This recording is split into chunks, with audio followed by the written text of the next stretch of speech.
It's gonna be on there. Audio test, 1, 2, 3. Vocal test, 1, 2, 3.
Hey Steve, this is Cody. Can we check your mic really fast?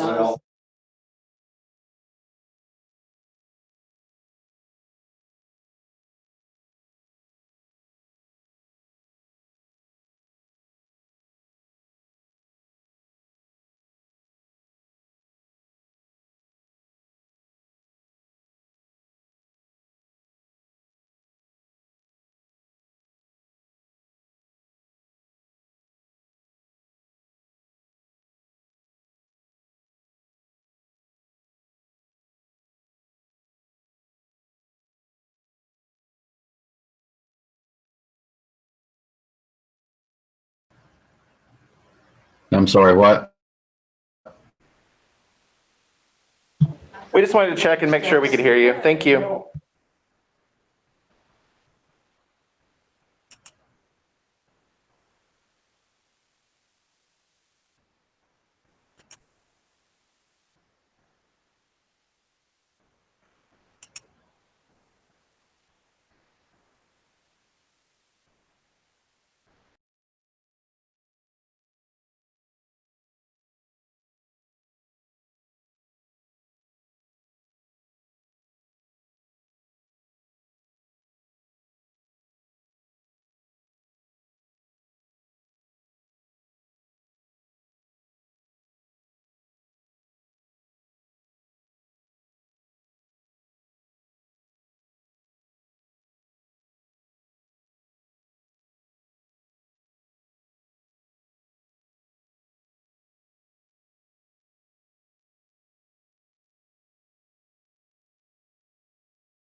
think we're about ready to start. You ready to start? Anyway. Here we go. Steve and Russell, they're on the computers. Yeah. Okay. Can you see us, Steve?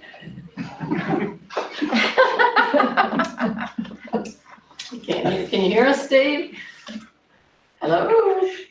Dr. Dyer, can you hear us? Oh.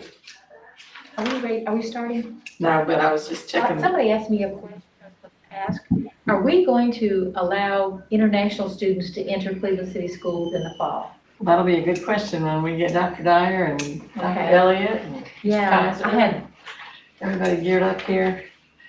who asked? Hey, me that? Steve, can you hear us? I don't know if you can. You think you can? Dr. Dyer, can you hear us? Yeah, he gave us the thumbs up. Yeah, he did this. I don't know if you can now or not. Yes, I can hear you. Good afternoon. Hey, good afternoon. Well, we're going to start the meeting. Steve, I hope you can hear us okay. Welcome, everybody. Hey, this is our July board meeting, and we're glad that you could make it. We are socially distanced, and some of us are wearing masks, and that we're all being really careful. We want to keep our mayor and all those suffering with COVID in our prayers, and we have lots of people to offer up, I know. So I hope that Mayor Brooks gets better and continues to improve, as the last Facebook post said. Krista, do you know anything about that? Because Kim posted about an hour ago on Facebook, said he was getting better. So that's very good. So we will begin with a Pledge of Allegiance. We have a Pledge allegiance to the flag of the United States of America and to the republic for which it stands, one nation, under God, indivisible, with liberty and justice for all. nice graphics there. All right, bear with me. I'm going to read item number 2. The Cleveland City Schools Board of Education will hold a meeting electronically pursuant to Executive Order 51, issued on Monday, June 29th, 2020 by Governor Bill Lee. The electronic meeting is necessary to protect public health, safety, and welfare in light of the coronavirus. Members of the public may attend and listen to the meeting. Yes, I can hear you. Okay, and there is the, And you look just great, Dawn. okay? All right. Julie, if you would call the roll, please. Sure. Tom Cloud, Present? Charlie Cogdill, Present? Carolyn Ingram, Here. Krista McKay, Here.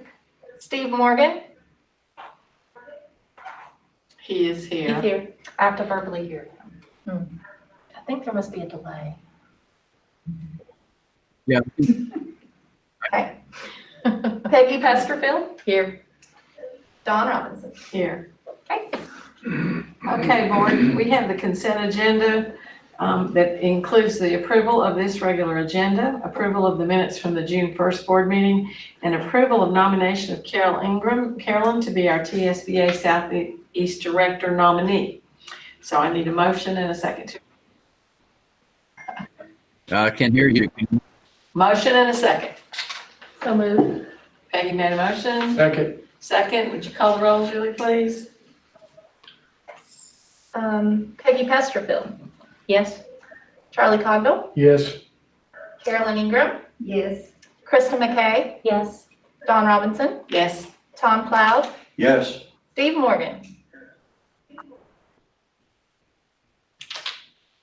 He'll probably answer in a few minutes. He seems to have a lapse, a delay there. We can see him, so. Steve, you can say yes whenever you hear this, okay?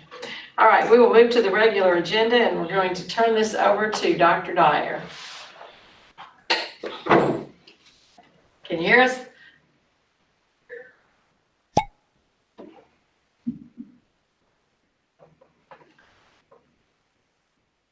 Hello. Good afternoon. Good afternoon. All right.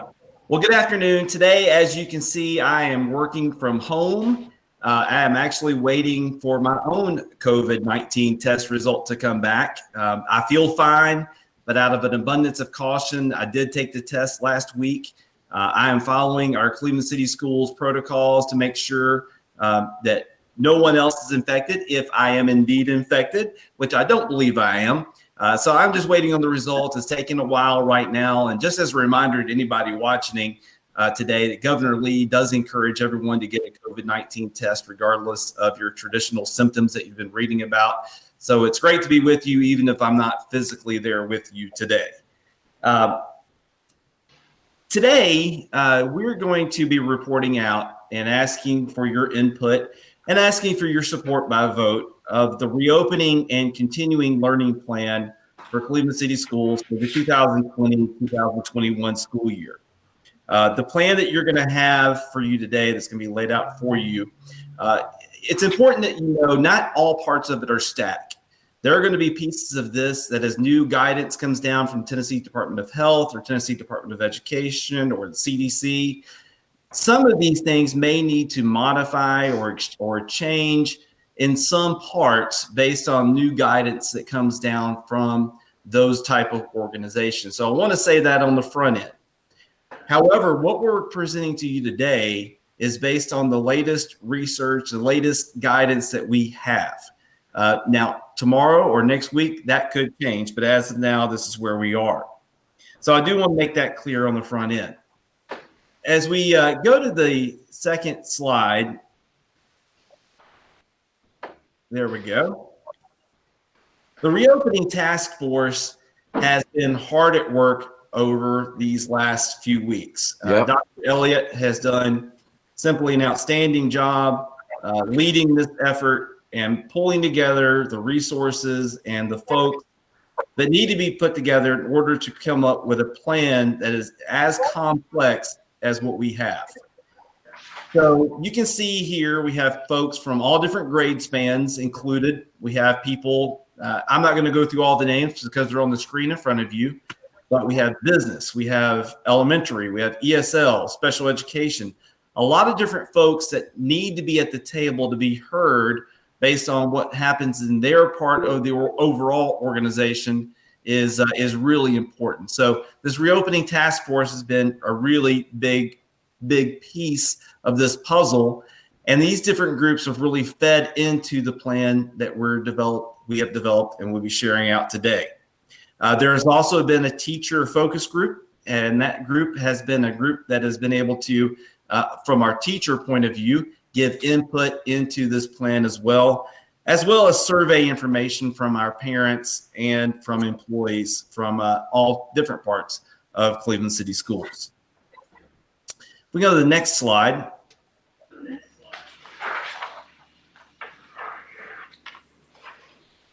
The timeline that you have in front of you has been one that has been, interesting.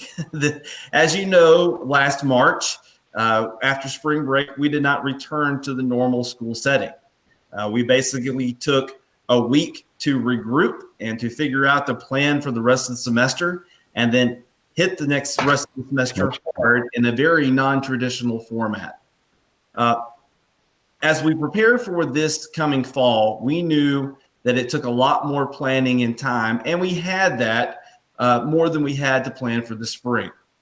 So beginning on May 15th, the last day of school, you can see that the work began. Surveys to staff went out on June the 11th. The teacher focus group was held on the 23rd. Here we are. It's been accomplished. Online enrollment is set to open tomorrow. And then staff preparation on protocols is August 3rd. And the start of the new school year with our Reconnection week that we'll be talking about here in a few minutes will start on the 10th. So with that, I'm going to hand it over now to Dr. Elliott, who's going to walk you through. You will have several presenters that get in front of you today, whether it's me back online doing this format or folks that will be in the room with you today.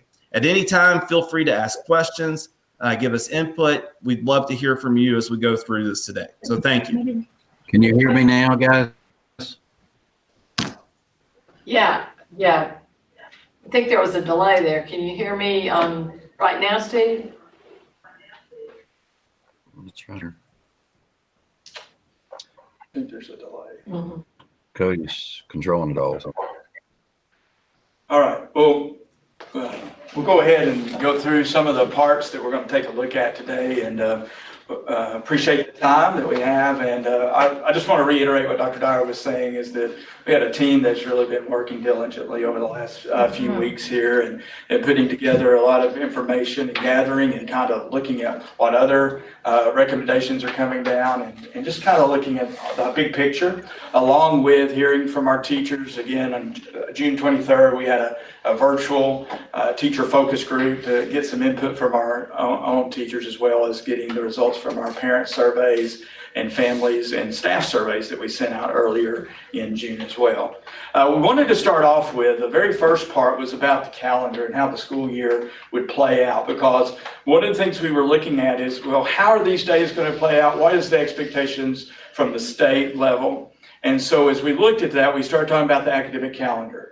And one of the requirements, as we all know in the law, is 180 days student day. And of course, we got information from the state earlier in June that says that's still the intention, to do the 180 days, and we want to maintain that. So we do that up front. Also, a minimum of 6.5 hour school day is the expectation throughout the year. Whatever plan we come up with, the expectation was that. So we started looking at a calendar, and we wanted to try to keep it very similar to what had already been approved.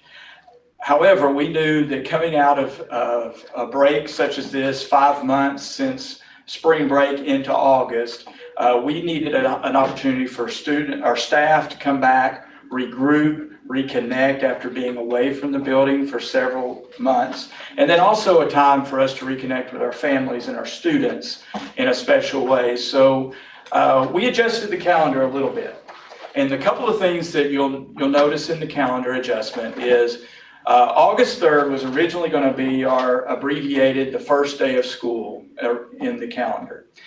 However, we looked at the calendar and said we have staff development days that we can use this school year. They usually are throughout the school year, but for this year, we thought it would be probably more advantageous to use those staff development days at the beginning of this year, to utilize those to work on protocols for how the school will reopen with all of our staff members, train those individuals, work through those. Also go through training on what the school year could look like, and all the extra things related to technology, curriculum updates, important pieces, health protocols that would go into it. So we shuffled those days on the calendar and put those at the beginning of the school year, August 3rd to the 7th. Those are stockpile days because our system, along with most systems in the state of Tennessee, has a student day for a 7-hour day. And those are those accumulated days that we use, snow days, inclement weather days, but also staff development days. So we received word this morning from the state. We requested that we use those at the beginning of the year. A lot of times those days the way the law reads is it needs to be after you've accumulated so many days of adding those minutes up, you can use a staff development day. But we had put in a request that we use them at the beginning of the year in this case. We did find out from the general counsel today that they will let us do that. So we are proposing then in the calendar, staff development day on August the 3rd throughout that week for our staff. Then moving into the second week into this plan, August the 10th would be an adjustment, but this week would be what we're calling a reconnection week. The reconnection week, and the purpose of that is for our staff members to reconnect with the students and work with them on the new protocols that we will talk about in a minute, and the procedures into coming into the school and spending the day in the school. Also bridging those relationships, finding out a little bit more about what has happened since you've been out. There's going to be a lot of those experiences that we want to hear, and our staff will need to have time to focus in. A reconnection week will be where a student will come in for 1 day out of those 4 days. So it'll cut our student population coming through the doors on that first week to 25%. So only 25% of the students in a school will be coming to school that week. That gives us an opportunity as a staff to get to know the students, talk with them about the new procedures, find out what's happening. At the end of that week, on August 14th, we traditionally, and we're have an abbreviated day at the beginning of the year. We decided to move it to the end of this first week, where all the families then on that Friday, all the students will come to school after they've had a chance to come, and 25% Monday through Thursday, but then all students will come to school, and that's a half a day, an abbreviated day. That gives everybody an opportunity, families to regroup, see how the plan's going on a Friday. That gives staff members to welcome everybody in. Also gives our staff and principals an opportunity in the afternoon on Friday to say, hey, this went well, or what little adjustments do we need to make moving into the next week. So the bottom line, the academic calendar, our first opening day is August the 10th with this calendar. Moving forward then, all students all day, the August 17th throughout the school year. The holidays, the fall break, the spring break, the weeks, the traditional weeks that we have on the calendar stay in the calendar like they were. And then it still puts us at ending with the last student day on May 21st. So that is our academic calendar that we're bringing in the proposal to start school at the beginning of the school year. Jeff, with 5 days, the week of August 3rd, we only got one more staff development day we have to use in. Right. So the state gave us permission to put all 5 there, and we only need one more staff development day. Right. What we have are in-service days. Those are the 5 days, and in-service week is July 27th, and it's been on the calendar for a while now. That is the week where we do convocation. This year, we're looking at a virtual convocation where the staff will be in their buildings and spread out instead of all coming in one location. So that'll be on the July 27th, the afternoon of that. But then the rest of that week are some in-service days that we already have. The state requires us to do 5 in-service days, and then the staff development days are those days embedded into the calendar because of those stockpile days. And we have 13 days we can use.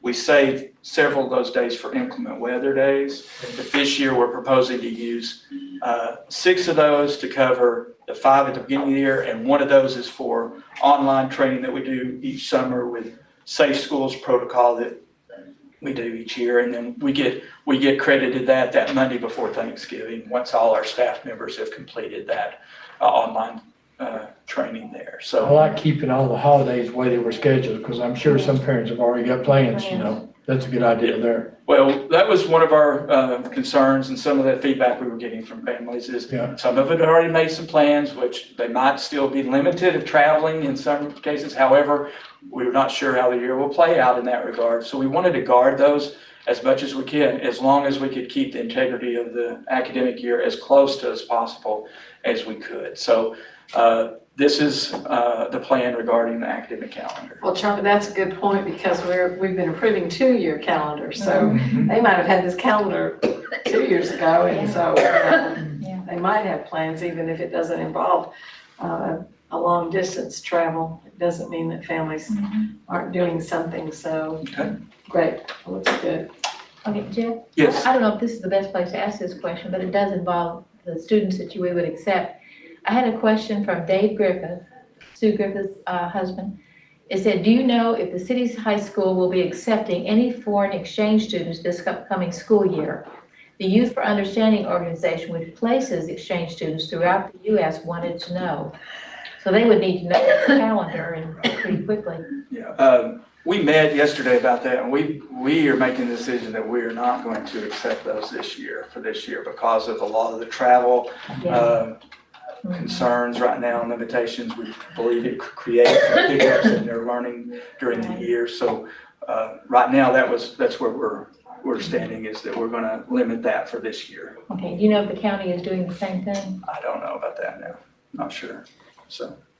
And Jeff, I don't know if this is the best place to ask this one either, but since it's the calendar and everything, are you, this is in the plan, I apologize, but is there any kind of restrictions, or are you asking either families or teachers to limit travel, like the 2 weeks before school starts or during these breaks, if the outbreaks are still rising, especially to those hot zones?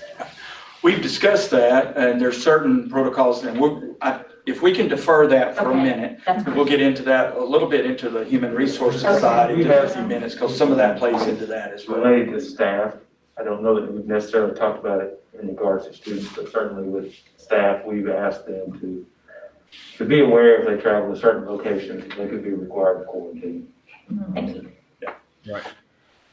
All right, so we'll move on into talking a little bit about what it looks like to open up and the plan. Our plan is to begin in a traditional in-person setting in the fall, and like I said, August the 10th being that opportunity.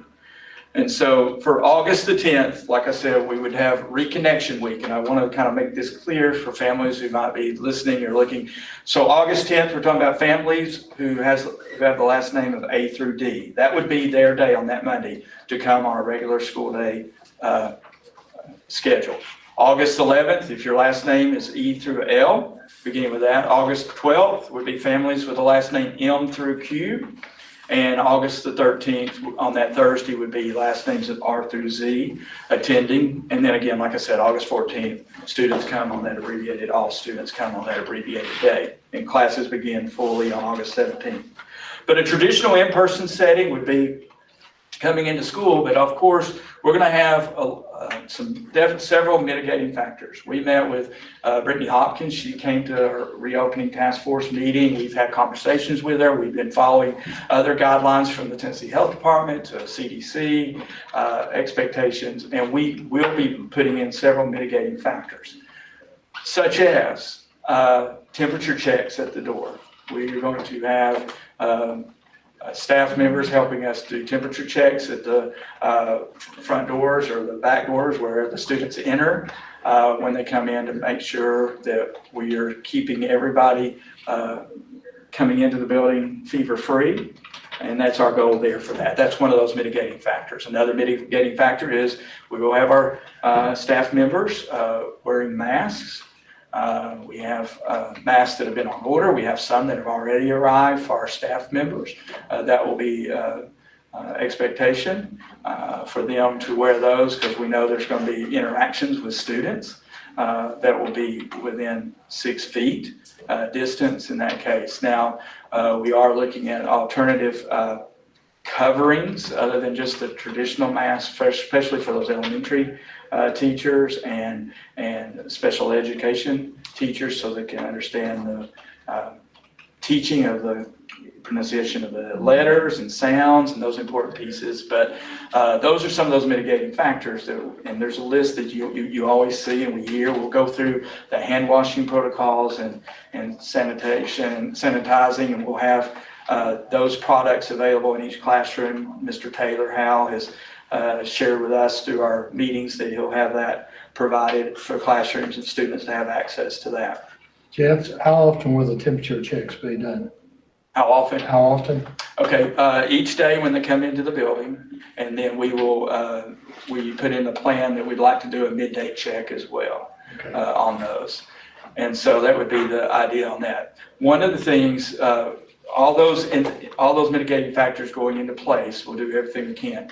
However, we do want to point out that when the students are in their cohort or in their classroom, that the potential is and probability is they will not be 6 feet apart because of the number of students in a classroom. We will spread them out, of course, as far as we can and do the best we can. But to understand, as students interact and come into the classroom setting and the nature of an educational setting, that interaction and that dialogue and those kind of things will lend itself probably that students will be closer than that 6 feet in that area. The other traveling and transition points, we're going to put into protocols to work on the transitions being limited with other individuals in the hallways. And so these are some of the mitigating factors that we're talking about putting into place to make sure we're guarding the health and safety of our students. But we intend to get our students in August 10th. I have a general question, and I'm not sure maybe the person from the health department, but at what temperature level sends the alarm off? You know, like Dawn's temperature might be 96.2, mine might be 98.3, someone else's might be some, but at what level do you say, okay, you can't come in, or you call someone else, or something like that? Is it 100 or? 100.4 is what we're using as that. And Brittany Hopkins has stepped into the room from the Tennessee Health Department, or Bradley County Health Department. We appreciate her coming today and being present with us here. But yeah, 100.4. Well, I've been taking temperatures for months, but nobody's ever told me when to turn somebody away. Oh, so, and that is good to communicate that. And so that is what we're using, those guidelines. Jen, are we okay? Are we gonna, you said we're gonna be okay with the supplies for the hand washing and the masks. How about the thermometers? Will we have adequate supplies of those? Yeah, we, thanks to TEMA, Ms. Al Taylor was contacted a couple of weeks ago by our local group here, and they ordered us, we have several coming to take care of it. Plus, we ordered an extra 100 through the CARES Act funds that we had. So we should have the supplies that we need for our thermometers. Yeah. Peggy. Good question. When you talk about contact and wearing masks, are you talking about for instruction, the teachers wearing masks when they're instructing students? If they are if they're closer than 6 feet. So if they're 6 feet. But like if they are doing a conference meeting or a side-by-side helping a student out, they would need to be wearing one. But if they're in front of the classroom, teaching the class, and they're away apart 6 feet, then they would more than likely need to have that mask away from their mouth so that people can understand what they're saying and the pronunciation and getting clear instruction in that regard. Right, So, you yeah. can't, it's hard to understand people through these things. Right. And we're looking at, and just to follow up on that, using painter's tape and those kind of things to delineate. So there'll be a visual here, so teachers kind of know where that is, but also students will understand that. Just the visual will help us as the painter tape identifies that area. And to think about these plexiglass screens that I've seen in all the stores and everything, they seem to be pretty effective. Yes, and Hal Taylor we've been looking at those. Some of the areas that we are possibly, what we're looking at is putting some in our front office areas to start off with in that regard. And what about students? Will students be wearing masks? Students, what we're asking them to do is they can wear those. If the parents want them to wear them, we recommend them to wear them. However, we're not requiring the students to wear the masks. Okay. Would we have some if a student forgot theirs and their parent wanted them to wear it? Yes, and I'm gonna let Mr. Taylor, because he just had some information about the mask and getting those supplies in. TEMA is Laura Hudson talked with them earlier this week. We talked with them last week. They're getting us a 50-day supply of masks, enough for all the students. Good. So disposable masks. So we will be getting those in. We did get yesterday 150 of the non-contact thermometers. So we've already got the thermometers in since that question came up for checking temperatures. So just thought that you know that. Someone said they were making red or blue masks for the kids. So somebody, I'm sure there's different individuals and kids and students will have their own take on the mask, I'm sure as well. So we'll have a variety of masks, and I appreciate the supplies that will be coming in. Again, we'll have those available for those individuals who need. Krista, you had a question. Well, I was just wondering, and I think this might be when we get into the nuts and bolts of this, but I noticed a lot of flexibility, which I appreciate, for individual schools and individual classrooms to figure out what works best for them. Does that apply to the masks? For example, would an individual teacher, would she be able to, if she wanted to, in her classroom, to require students to wear a mask while they were in the classroom? If that was an individual, if it worked for that teacher and it worked for that classroom, would that be an option? I think that's something we would definitely need to have a discussion about, and we hadn't really discussed that, so that could be a good option to have. I think we would want to work with the principal and work with them on those, communicating that out to everybody, because if we have a plan in place as the district, we want to try to adhere to that as much as possible. But if there's a special case or something, that we might be able to work something out. So I had a thought. If all these people have all their homemade masks or friend-made masks, we need to put our masks in our dress code about what kind of masks to Yeah, buy. I thought of that. Hate to say that, but there's those rascals out there that may show up in inappropriate masks. There you go. So, that's a thought, Dr. Dyer. We may need to I hear you. put that in our dress code policy somewhere. So the traditional in-person will be very similar to a regular school day. I mean, we will provide the same instruction at the elementary level. Students will be pretty much in a self-contained classroom. They could go outside for PE, or they could go into the gym area with their cohort, their self-contained classroom, go down to the gym, spread out, do activities that we've talked about at the end of the day, and the equipment being used in PE class being disinfected, rotating the type of equipment you use for different grade levels in that day, and then disinfecting the materials at the end of the day, that kind of stuff in the gym. Probably other specials classes possibly going into the classroom for now, limiting some of the traffic in the hallways. At the middle school, we've had discussions, of course, they're on teams, so there will be with similar students, but still they would change classes. Dr. Lang and her team have been working through maybe alternating when the class schedules occur as far as within the team switching classes so that not everybody's in that same hallway and same area, going to the restrooms and those kind of things. Related arts is an area where at the middle school students usually go to 2 related arts, back-to-back classes. We've looked at master schedules of maybe going to a longer 1 class a day, so you're not going to 2 classes a day.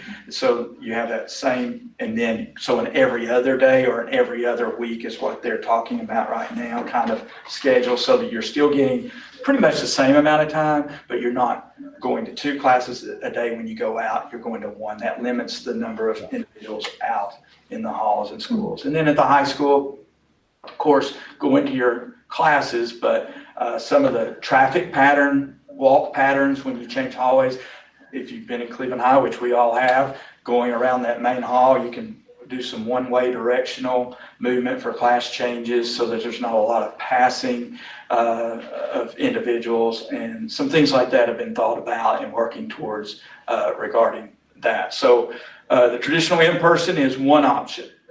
And that is where that's where we all are about, is in public school. And what we're about is that face-to-face. There's nothing like that teacher working with the students. And that's what we encourage our families, if they can, and with the students to come and be a part of. However, we'll get into then some information here regarding the virus spread and how we're going to monitor this process when our students are in school, because we could have a situation as a district that we need to close for a situation because of the virus spread, or we could have a situation where a certain individual school needs to shut down in this case, or close the building. But when we close the building, our goal is to continue following the academic calendar year that we're looking at, and providing academic and instructional practices and programs on those days that are an academic calendar school day while students are at home. But we have to take a look at how the virus spread is going. As of yesterday, when we looked at numbers from Sunday on July the 5th, we had 334 active cases in Bradley County out of 108,110 residents of Bradley County. That comes out to about 0.3 percentage point. We needed some kind of guidance and a scale to give us some indication of how do we help provide us some input, a data input to help us to rally around and make some decisions on when do we need to close, what do things need to look like.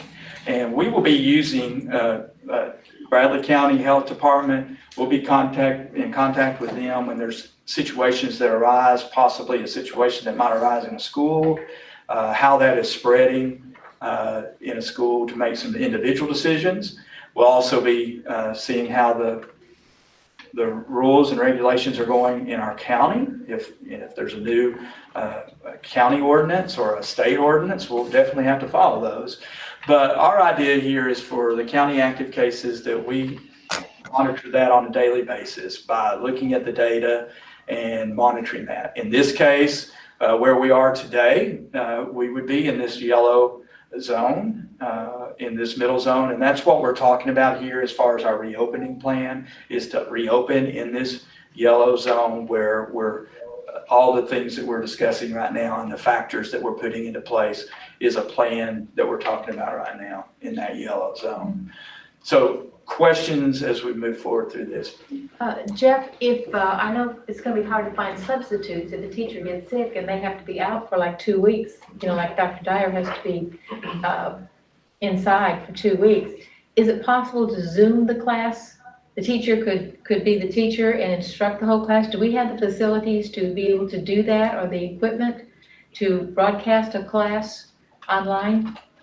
I think we do. We could use Google Meet is what seems to be the one that is the one that we're able to use with, and Cody can help me out with that piece, but Google Meet would be what we would use in that regard as far as teachers being able to do that. Right. Also, other staff members, we've talked with principals and met with principals a few times. Our staff flexibility is going to be a key word this year. And if we can get substitutes to come in, that's going to be wonderful. However, there could be limited numbers of individuals like that. So we might need a staff member to step in and utilize technology to bring in that teacher possibly if they are able to do it from home, or utilize a colleague in the let's say it's a third grade classroom, a colleague across the hall to team teach and do some electronic teaching. And so one of the important pieces, and we'll get into all the details, I'll get into that in the academic part of the presentation a little bit of some of the ideas on that. But yeah, that's something we got to watch out for. I had a question about the chart. I was unclear. You said that, I'm unclear as to the difference between the green column and the yellow column. Yeah. Because up top, in the yellow column, it says with mitigating strategies implemented, but then at the bottom, under health conditions in the green, it says implement mitigation strategies. And when you talked about opening in person, you listed all the mitigation strategies. So I'm not clear what the difference is. Okay. Some of those we might limit like the temperature checks and back off on some of those kind of things. We might back off on some of the bus things that we're going to get into and alleviate some of those if the numbers really drop considerably during this time and we come out of, we're seeing a flattening. I think some kind of clarification of that would be helpful, because I wasn't clear when we first got this, we would have fallen in the green category. Yes. And I wasn't clear, okay, so what is that going to look like? Okay. And what you spelled out earlier was really clear. Here's what I can expect, here's what's going to happen.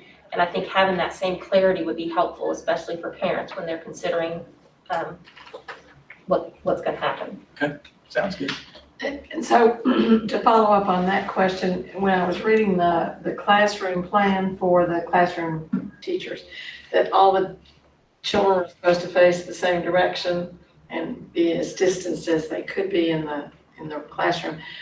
And of course, I can't imagine teaching a kindergarten class that way. Oh my goodness, poor kindergarten teachers, I don't know how they're going to teach. So I could see a difference in the green mitigation versus the yellow with that, because maybe in the green you could let the kids move around the classroom a little bit or sit at tables where they're not all facing the same direction.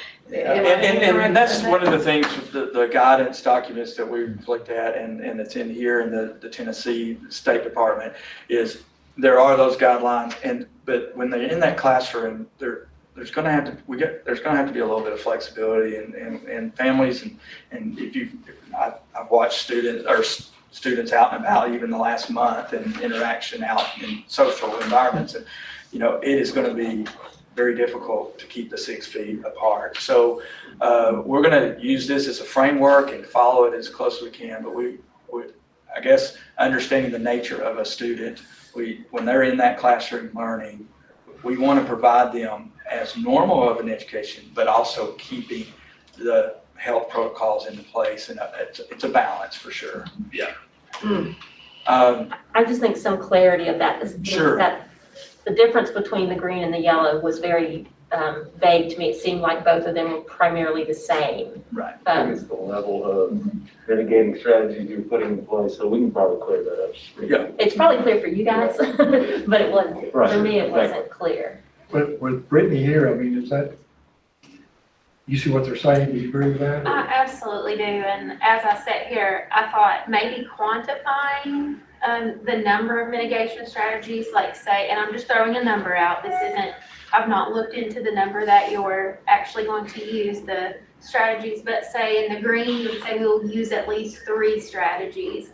And then in yellow, we'll use at least 7 strategies, and just maybe putting a number behind that will help people understand the difference in the levels, not just yes or no, but more or less mitigation strategies. Yeah, that's good. Okay. Right. All right. What represents 1% of the county population? What number? A little over 1,000. So when it got to be Active cases. 1,000, and we're about half of that right now. So we'll be, It's active cases though. So we're talking about active, not the big number that you see that comes on the broadcast or on Twitter sometimes. Right, it would be the active case. okay. Okay. So, Can I go back to the school closures just a second? If we have teachers, assistants, principal, whatever, positive test results or whatever you want to call it at one elementary school, then there's not going to be an issue with closing that one school for 2 weeks or something? Or is that the process you would go through to close that whole school for 2 weeks for everybody? well, it all depends to what degree in that school there's an outbreak. And Brittany might be able to talk a little bit about clustering and those kind of things that we've had the dialogue. I'm gonna let her answer that too. Yeah, so there's a few ways that you can mitigate, or you can close or quarantine folks.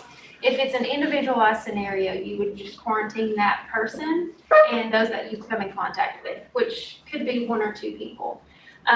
If it gets into a cluster scenario, which is when there are 2 or more infections that came from from the same source. So whether that's from the same person, the same family. So if 2 or more from the same source, then you would consider maybe what would need to happen in that facility, in that location.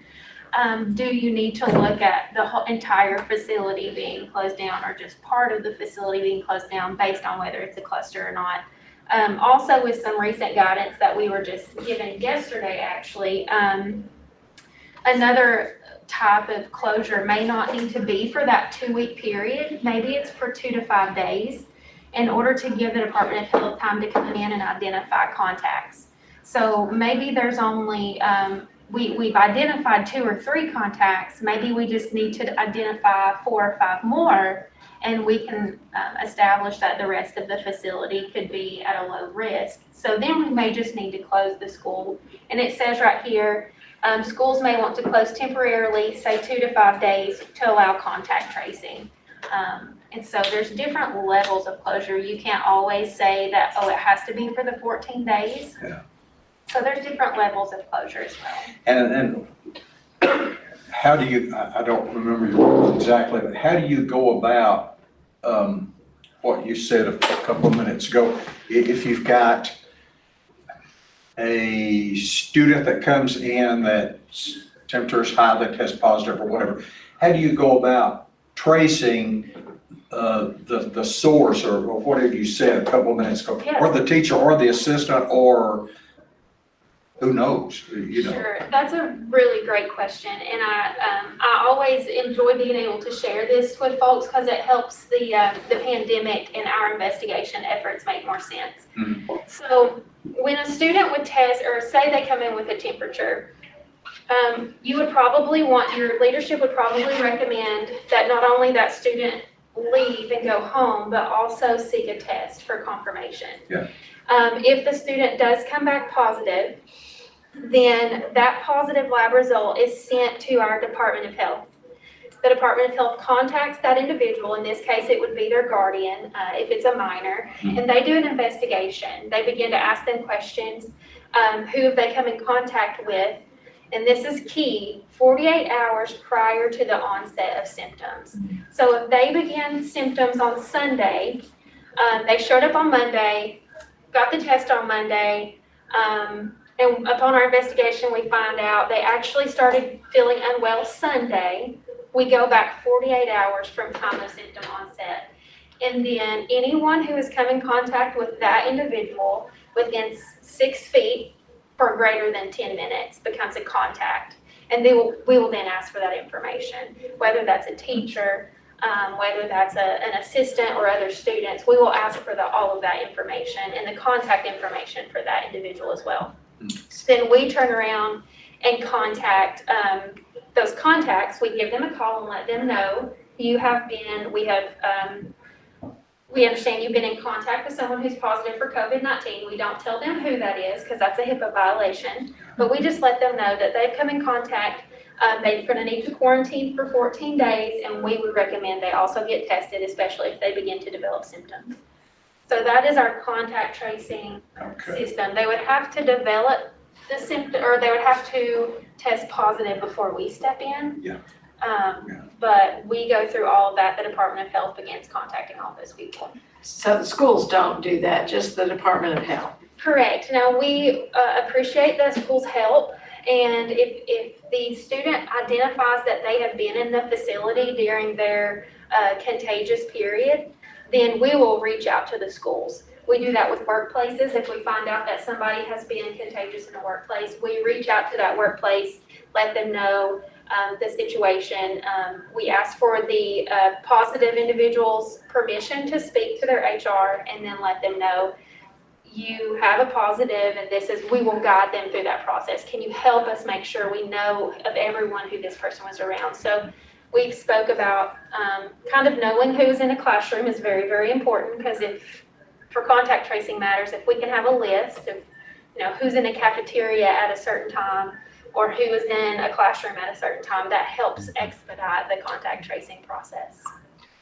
And I think, Brittany, that one of the things that's important about wearing masks and maintaining social distance, especially when we talk about staffing, is that limits the staff maybe having to be quarantined as long if they are in a mask. And so we don't necessarily lose as many staff members to a quarantine situation if there's a positive test. So that's why that's important. So I have a question. If a student gets off the bus and goes in the building and they get their temperature taken and it's 101, and the school, gets that kid and calls the parents and says, your child, you need to come get your child. We recommend that you get a COVID test. What if the parent doesn't get a COVID test and sends the child back to school in 2 days because the fever's gone? Well, so I have some guidance for that. If the individual with symptoms did not obtain testing, the Department of Health recommends that the individual completes a minimum of 10 days of isolation, and they are symptom-free for 72 days if they choose to not test. We still recommend they act like, if they present the symptoms on the list, if they present the symptoms in which to be turned away from school and go home, we still recommend they need to isolate and be symptom-free for 72 hours per. So the school could require that if the parent was unable to take the child for the COVID test and wanted to bring them back in 3 days because there was no more fever, the school could say, no, you have to wait 72 hours. And so our recommendation says that we would recommend you have them wait 10 days. That's going to be up to you guys on following the recommendation or however you want to adapt that. But our guidance does say to treat them as if they were positive if they present those symptoms. Okay, thank you. Jeff, Symptoms Kelly, I don't know above. which one.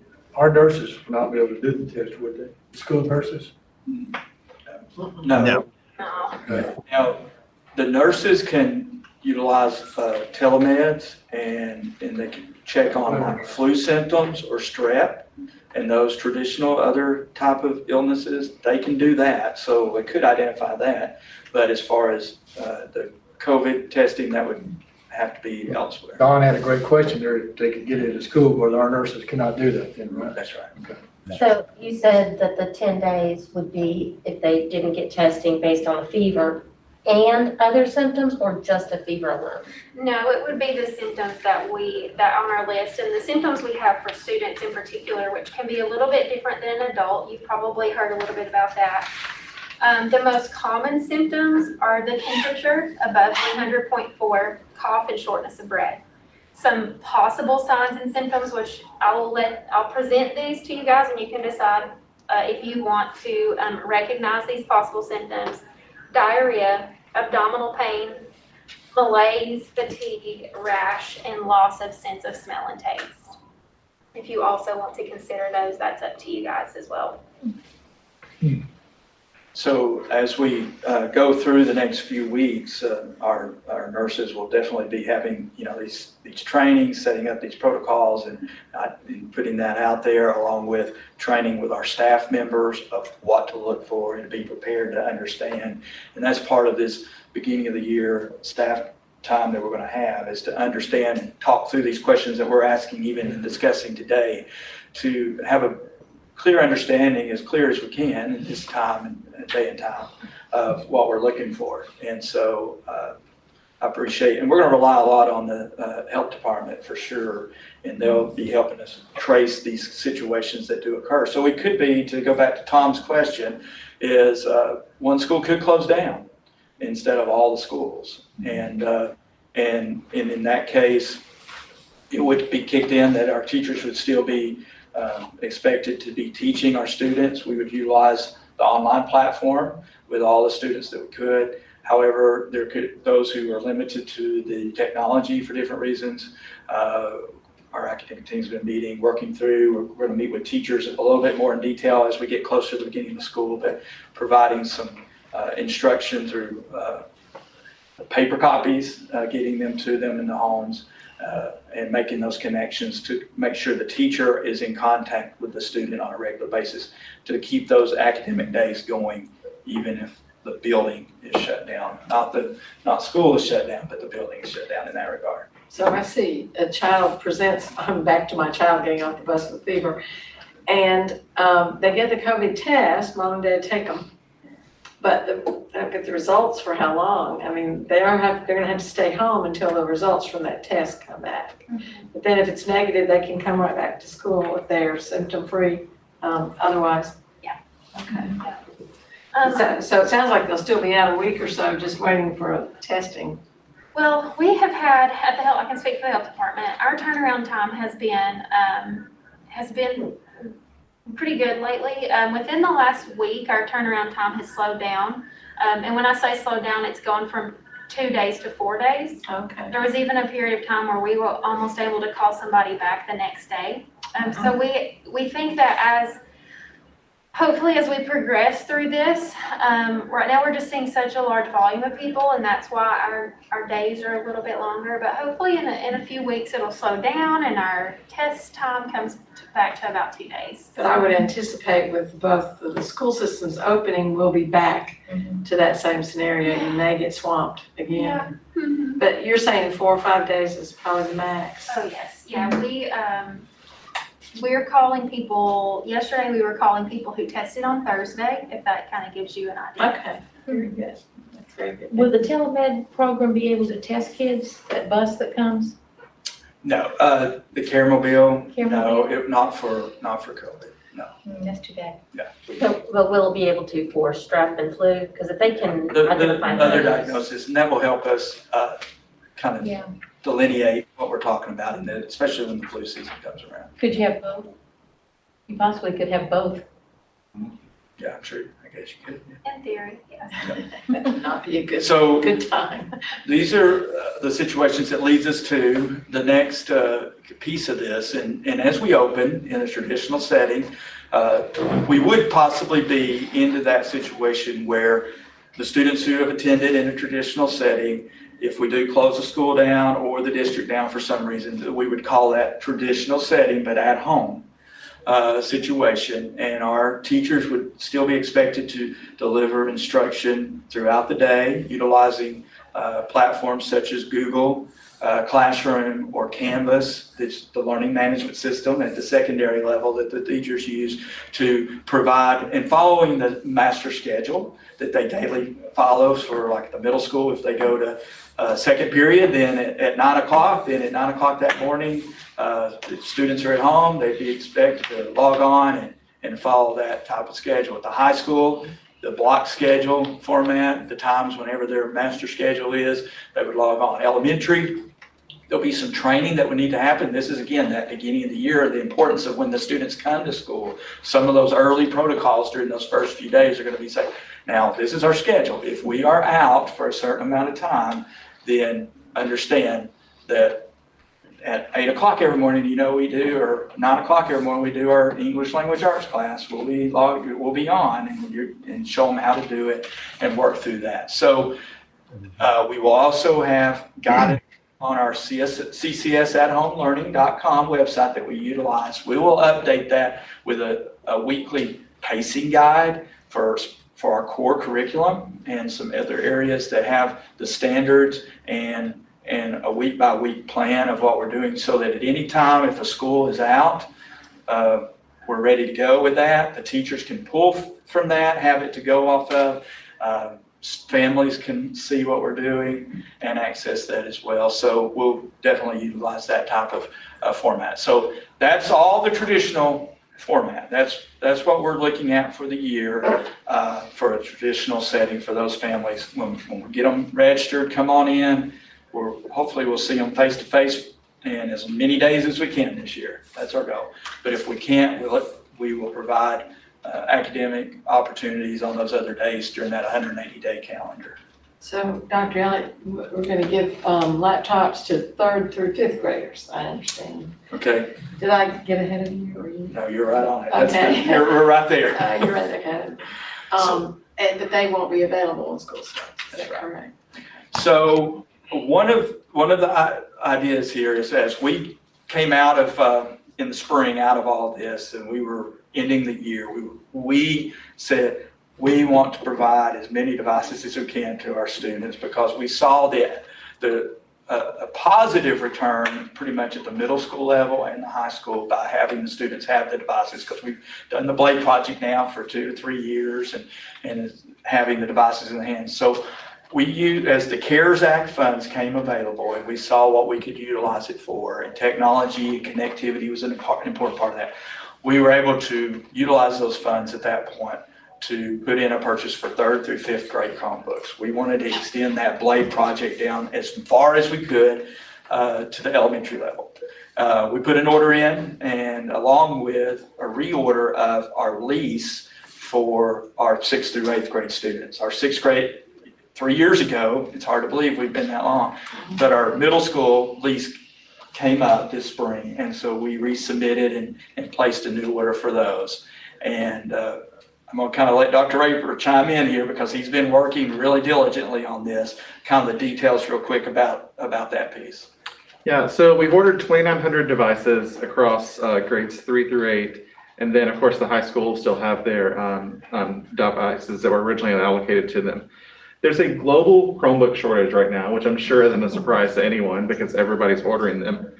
So I've tried to be the squeaky wheel with our vendor, but there's just not devices that exist at this moment.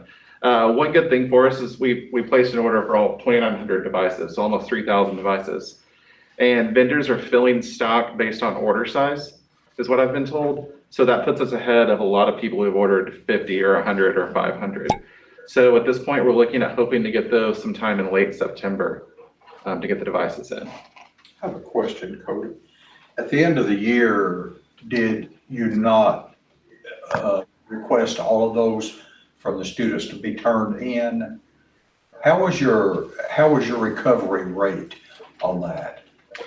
It was obviously not as high as normal whenever we have students that are in buildings.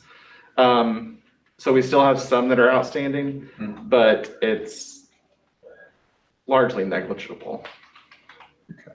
And hopefully some of those students will come back to school. Yes, so our middle school and high school Blade facilitators are still contacting those people and trying to recover those laptops. We deactivated them, so they're not. You did, yeah. they're not functional. Yeah, okay. So definitely, as soon as we can get those Chromebooks in and deploy those out to our elementary, the idea is at the beginning for now is they would use them in day use at school. That's kind of the general just way that we would use them during the school day and get them comfortable and familiar with all the ins and outs of them. However, if we anticipated or an extended absence from school, then we could deploy those to take home those devices in the hands of the elementary students. The middle school, to be clear on this, is that the middle school would be very similar to that as far as the timeline is concerned, as far as deploying devices at the middle school. The high school, though, the devices will still be resubmitted and deployed at the beginning of the school year, as we've done in the last couple of years. The process will look at a little bit different. We'll have to modify it to make sure it works and follow COVID procedures. So the traditional deployments will not look the same, but we'll still be able to get the high school devices out and then the middle school devices as soon as possible. And you have 3 years' experience getting those out, so you probably can do a lot. So, Jed, if we have kids who are going to virtual learning, they will have to have their own computer, right? That's right. And that's where we're headed next is the virtual discussion, virtual school. But yes, and so let's transition to that. I think that's a good point to transition to. So we do know that there are some individuals out there and families, and through our survey responses and just the conversations, and we know that there are going to be some students who have those health concerns about coming to school on a regular basis and want to commit to something else. And we want our students to be a part of Cleveland City Schools. And a year ago or more, actually, Dr. Dyer and our team started discussing about, we want to do a virtual school of some sort. What does it look like? But the idea was on a small scale, definitely looking mainly at the secondary level, because some school systems across the state have been doing virtual school. And so we started investigating it even back like last fall and throughout the winter. We visited school systems, looked at how they were doing it. Of course, then when late spring came into play, we realized that the virtual school option, what our initial intention was, maybe secondary level. We realized we possibly needed to open it up to availability to some of those elementary students who might have a vulnerable situation going on here. So we are opening, our plan is to open Virtual School of Cleveland here in July as far as enrollment and registration for those who just cannot do the traditional setting. And we're looking for a year-long commitment in this from the students going into this, the 2021 year, because as we plan, and as the end of July comes around, and after we see how enrollment goes, that we're going to have to really look closely at these numbers, because it affects some of our staffing to know who are going to be the teachers that are going to be guiding and staying on top and working with these students virtually throughout the year on a regular basis. So we have to have clear numbers in enrollment during the month of July. So for those individuals and families, as we do an enrollment, online enrollment here in July, it's going to be essential that they indicate that early on for us so that we can see that and take a look at it. What we're looking at is 300 students is a number that we have gone back and forth, kind of looking at where a good number is to lie for staffing purposes, for providing the strong curriculum that we're going to partner with for Florida Virtual School is the curriculum. It's been in existence for a while now. It's well established, a good curriculum that provides a strong curriculum in those areas. So we're using CARES Act funds for that to purchase the coursework. Teachers then who will be assigned to deliver that and to monitor that can also utilize the Florida Virtual School and other resources that they have accessible anyway as a teacher in the state of Tennessee. They'll be able to add and provide the quality education that we want in a virtual school setting. So the idea here is enrollment aiming for that 300, if that's the case. That, we came at that as that's about a 5% of the school district enrollment, a little over that, but around that. And so we'll be monitoring that as we move into the next couple of weeks here for enrollment period. When they did the survey, what kind of response did you get back from the students who were interested in? Yeah, we had a really good response that was they were very interested in the virtual school option. But one of the things, so we had, I think it was about 700 families. Now, some of those have siblings and things as well. However, in those responses, I think some of those individual families, from reading some of the comments, might be okay with the hybrid that we just talked about, that traditional setting, but are we prepared to provide academic support on a daily basis at home following a master schedule like we talked about if we do shut down a school building for a week or two. So there was some of that, I think, because as we were gathering that information to that survey, some indication from some families, I think, will maybe choose the traditional in setting knowing that we'll have that. But we did have a strong interest in the virtual school option. We did. Would you consider raising the number? Well, I think that's something we're going to have to monitor and get all of our heads together on that, because we want our students here. We think the traditional in setting is the best, but we understand that there are students out there that have some special situations out there, and we want to make sure we accommodate them. So we're going to have to monitor. So everybody who wants virtual school will not get it.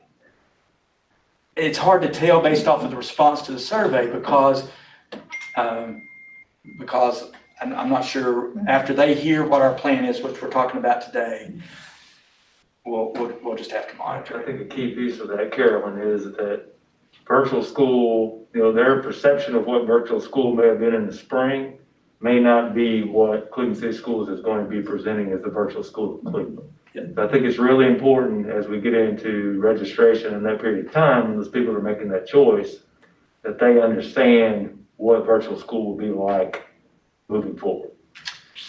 And that's where we're headed on that. So the virtual school, the next piece of that is it will be, a teacher will be working with them, monitoring it. They'll be monitoring attendance, and attendance will be monitored based off of the progress they made on a weekly basis, because the curriculum that we'll be utilizing paces the expectation out for the year with the calendar that we put in. So we'll be able to monitor, and if a student isn't making progress and making that, then we'll be able to take a look at that and attribute attendance towards that. So if they're not making that, then basically it means that the time online is not being there, it's not being spent. So attendance protocols will play into that. Of course, the grading piece will still be there. All those kind of things that somewhat were suspended with the spring quarter of attendance, of course, and then the grading not being there. Those will fully be in effect in the virtual school. And it's not the traditional, or not traditional, it's not the at-home way that we did things in the spring.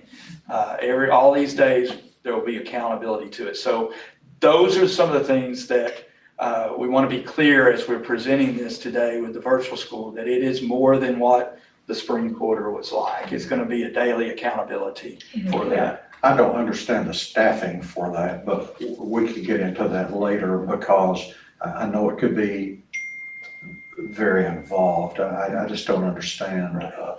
Are we? I can give you a pretty brief. Okay. And we're getting close to his part, which when we talk about human resources, Yeah. we have a plan as far as staffing for virtual school. Okay. In human resources, we can talk about that. Do we get the same funding for a virtual school student as we do for the in-person? Yeah, they are our students, and they will be on the school roster. They still follow under the zone school, like at elementary level or middle or high school.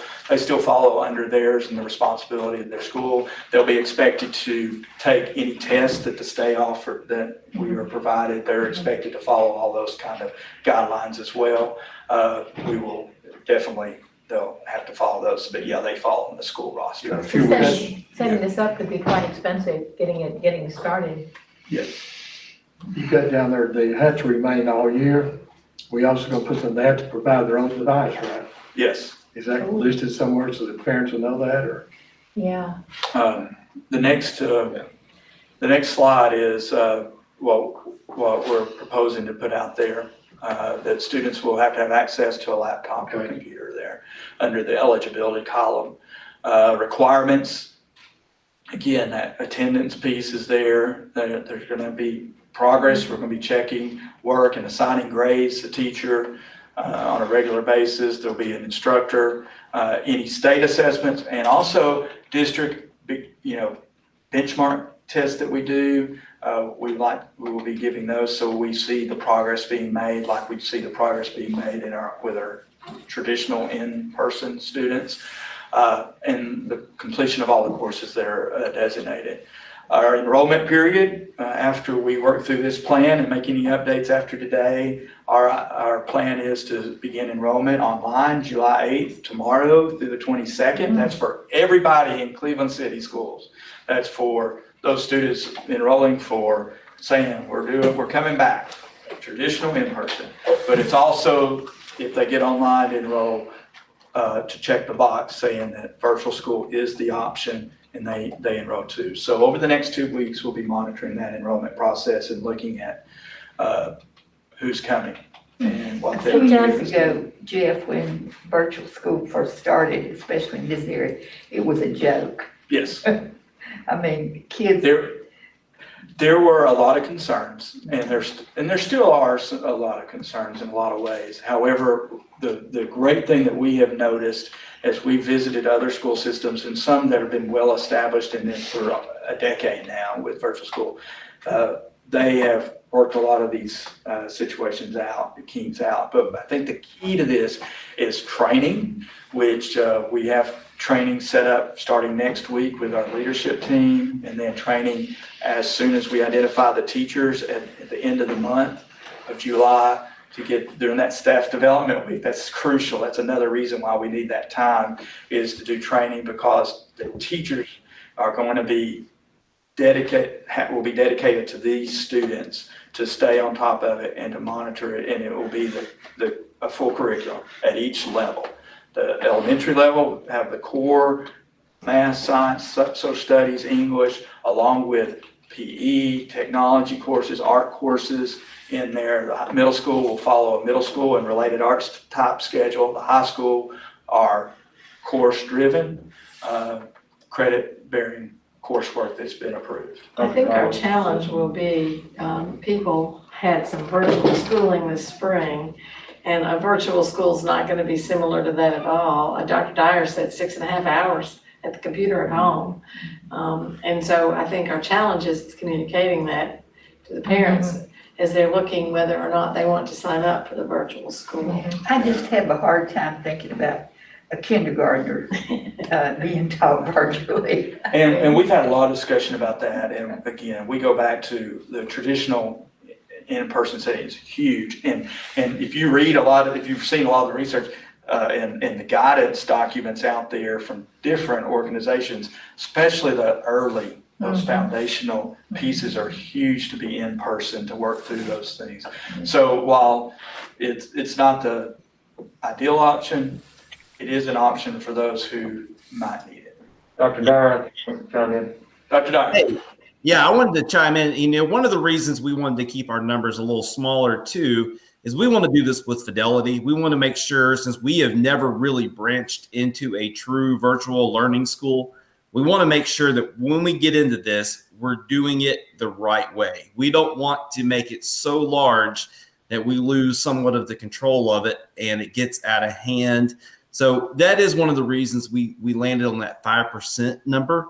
Now, based on the number of registrations we get, we may need to revise that. We may need to look at that again. But that's where we landed for now, so that we can make sure that we do this the right way and implement this in a way that's going to be meaningful for the students who are involved in it, as well as our staff. We don't want to grow it so quickly that it gets away from us. And that's something that's important for all of us for the reasons that all of you mentioned.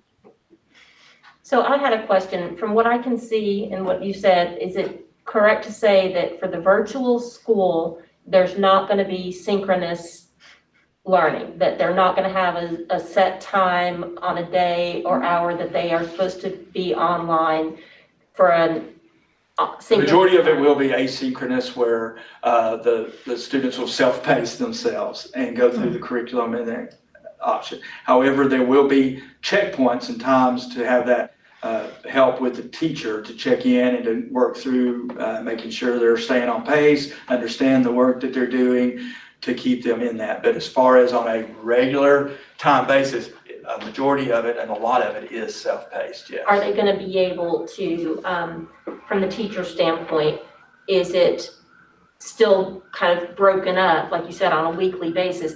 Or would a student be able, if they were so motivated and so able, to complete in a 6-week time what might be paced out to be a 9 or 12-week time? Yeah, they can move ahead. They can move along in that process and move ahead a week at a time and move forward in advance if they so choose. Because like Dr. Dyer mentioned, when you're looking at staffing, just from my experience teaching online, it's a lot more labor intensive from a staff, from a teaching perspective to be online. It's much more involved labor-wise. And that's kind of that balance of that asynchronous, like you were asking, because while the students are moving at different paces, it might seem like for a teacher it might not be as much, but you're in different spots to monitor and you need to chime in and support them in different areas. So it will still be for that staff member, that teacher, a heavy load to watch like another teacher. But different though. Yeah, different. Different, yes. So rolled up in all of that, the virtual or the hybrid, the question from the teachers is, what about testing and evaluations? If it's virtual schools, are their tests different than what the students in the building are taking? And how are teachers going to be evaluated through all this year? And first of all, testing, the state testing as of right now is still on the table for every student. They haven't relaxed that at all. They haven't relaxed it at that time. Michael Cars and I have been monitoring that, and I talked to him today one more time, and yesterday, every day about asking. And I said, hey, you haven't seen anything, have you? No. As of now, it's still on the table, and that's there. Now, of course, there's different groups out there saying, hey, let's relax that right now. But as of now, that's on the table. Now, and that would be for virtual school students, because again, like you guys asked earlier, are they our students at Cleveland City Schools? Are we getting funding for them? All that kind of stuff. Yes, they are. And so those teachers will be held accountable as well for the progress made this year. So as far as students and testing and all that, that is the case. And we're getting ready to move into human resources. And I'll cover evaluation. Mr. Kaiser and I talked. He's going to get the evaluation piece, I think. One more question. If a family cannot afford the computers or the laptops, say they have several children, do you think there'd be a way that maybe people could donate? We could encourage them to donate computers or laptops to those families to use? Yeah. We have looked at different ways. One of the things that is really important though is, and I guess Dr. Rafer probably will want to speak to that, is making sure the filters are there if it's a school approved type of device situation. So we have to be there's different things we have to be careful on that, but. Yeah, that would be the biggest issue with donated devices is if we're providing them as a school system, we're required by the funding we receive from the federal money to have it filtered. And so in our case, the way the setup is, it needs to be a Chromebook, it needs to be enrolled in our domain, and we need to be able to manage it in order to ensure that the filtering is happening so we can stay in compliance with those federal guidelines. So it More complicated. yeah.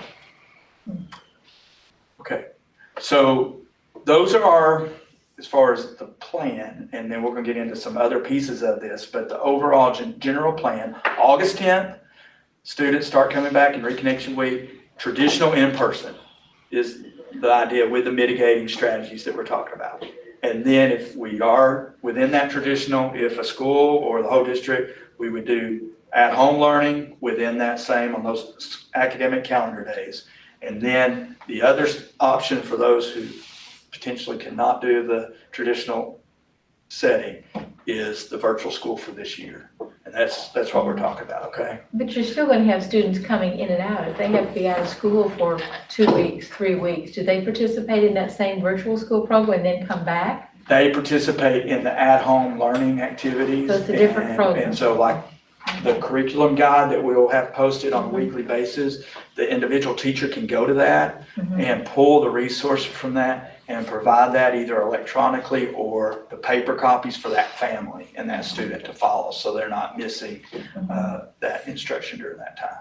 But Jeff, I just want to say I'm appreciating you all more than ever when I hear of everything you all had to plan for and think about, and it's amazing. It's an amazing task.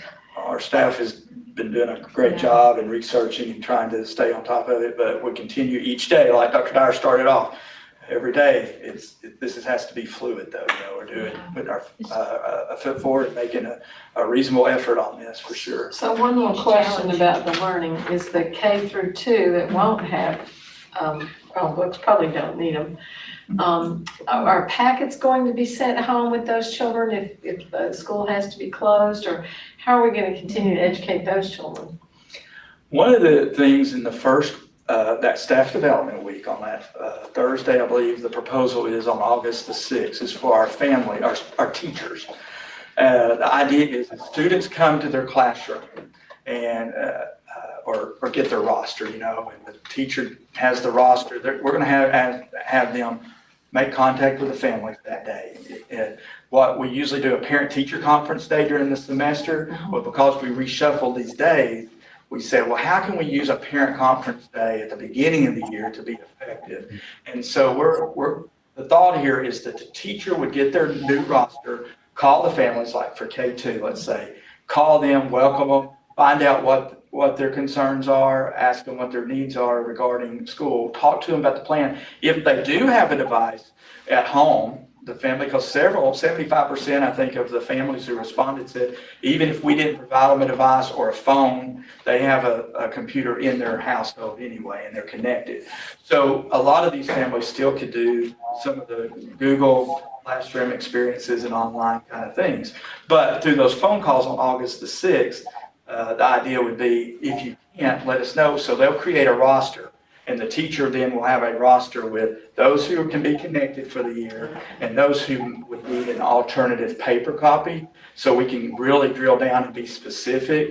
That was one of the things that caught us off guard at spring break, was we didn't have that opportunity to prepare like that. So when we get our rosters and get these face-to-face opportunities and discussions specifically, we'll be able to drill down a little bit with that and identify that. So we can still do it K2, so online at home opportunities.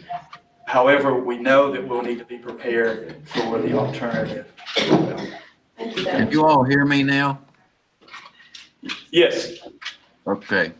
I had a question for Jeff before we move on about you were talking about with virtual schools being kind of a staple now. What company are we going to use for that? And are they, obviously, I guess they're going to know the benchmarks and things to get the students ready to do the same testing. Yes, we are using Florida Virtual School for this year because they have a full developed curriculum, and they have been established for several years now. When we visited a couple of other school systems in the state, they had been using them for several years. We feel good about this as an entry point. We're using the CARES Act funds to purchase the coursework for those courses for elementary, middle, and high school. Our teachers then will utilize that as the foundation and can utilize some of their own items to help supplement that for this school year. Okay. But say if a student is in a Mayfield school zone, they're still going to fall under that school, principal, librarian, whatever. They will fall on their school roster as a student in Mayfield Elementary School. Okay. And then the teacher who is working with those students from Mayfield Elementary School will be overseeing all of their coursework. So Gotcha. Yeah, the coursework within that. The PE coursework and the technology and the art and the core curriculum like math, science, social studies, and English are provided through the coursework from Florida Virtual School as the foundation of the curriculum there. Okay, thank you. Yep. Okay. Well, let's transition then. We had a slide related to health and student services. We've covered quite a bit of this, but I'm going to let Dr. Dyer kind of take the lead on this one. We'll let Dr. Elliott catch his breath, get a drink of water real fast. But thank you, Dr. Elliott, for doing a great job. The academic part of this, of course, is hugely important. And that's why he's been talking for a long time, because that is absolutely essential to what we're trying to do. Academics comes before everything else. But in this case, you know, we also have to look at the other side, which is the health and student services. We've gone through a lot of this. I don't need to repeat exactly what's already been covered unless you have additional questions. And I know Brittany is probably still there as well. We are looking at the healthy hygiene practices. We're going to be teaching during the first week of school when those students are coming back in small numbers about our hygiene stations, where we're going to have sanitization, what we're going to be doing as far as hand washing and bathroom procedures and hallway procedures. All that's going to be done. We've talked about temperature checks and social distancing. But a big part of this we're also going to be working on is our mental health aspect. And, you know, you hear a lot about a social emotional learning, and that's huge as students come back to school, and quite frankly, as our staff comes back to school as well. You know, we're going to be taking time to dive into this. We've talked about how capturing kids' hearts will be a model for us K through 12. So part of the training at the beginning of the year is that capturing kids' hearts model for our teachers to make sure that they're learning that and are ready for that when school comes back. The monitoring, the cleanliness in schools. You know, Hal Taylor does a great job of working with our provider. This school year, when school ended in March, they've had nothing to do but clean and scrub our buildings. And our buildings right now, I promise you, are cleaner than they've ever been, because they have concentrated on every inch of that building. So we're going to have to stay on top of them for that. You know, SMS is our partner in this. We're going to have to stay on top of that and make sure that continues, because we just can't have things fall backwards. Protective gear, the PPE, we're going to make sure that we're providing that for our staff members. We'll have it available in school nutrition for bus drivers and so forth.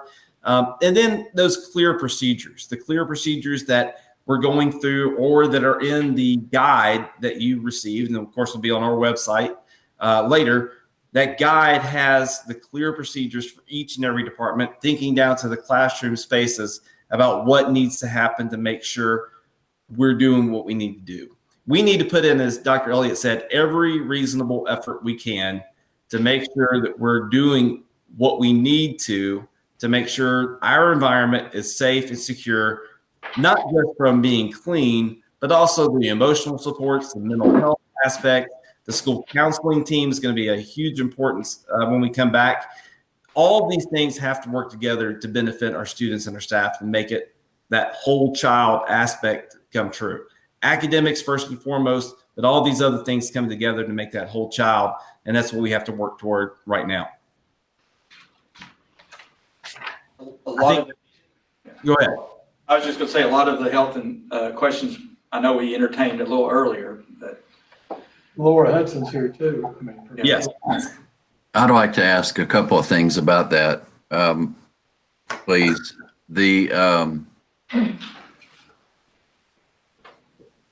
I mean, it's strange that we have to bring it up, but it's necessary to get buy-in from the students, morale, where people are wanting to not just protect themselves but protect others. What about the discipline element of this, the non-compliance element of this? Where are we with that, and what does that look like?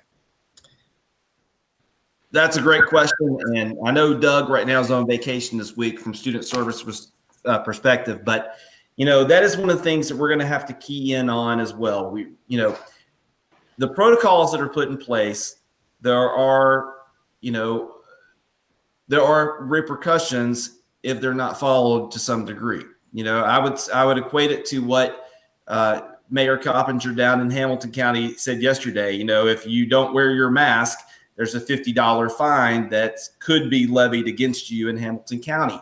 Now, we can't find students and we can't find teachers, but you know, there has to be an aspect of this where there's some teeth behind. If there's a rule, there needs to be a consequence for breaking that rule.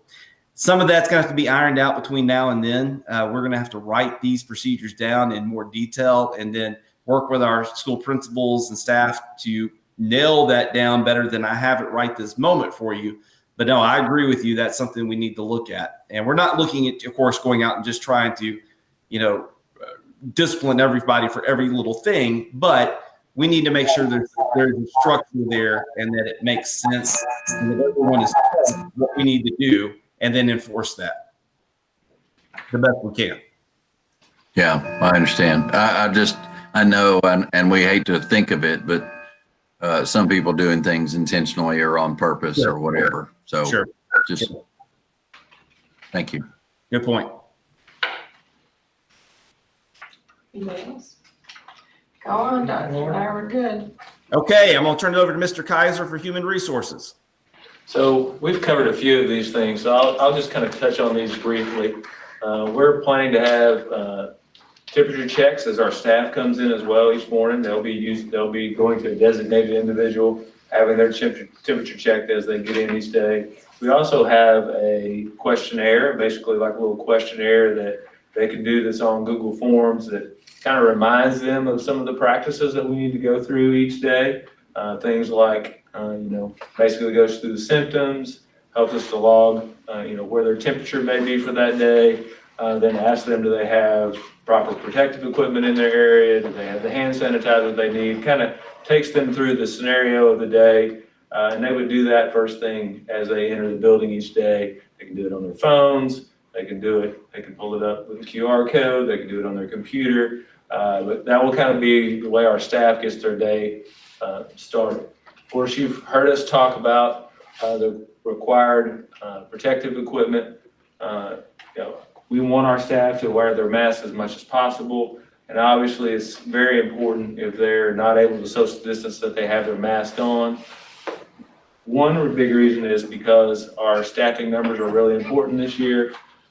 We don't want them to have to go out in quarantine for a long period of time. If we can help that, also it's obviously important for them to stay healthy and their families to stay healthy.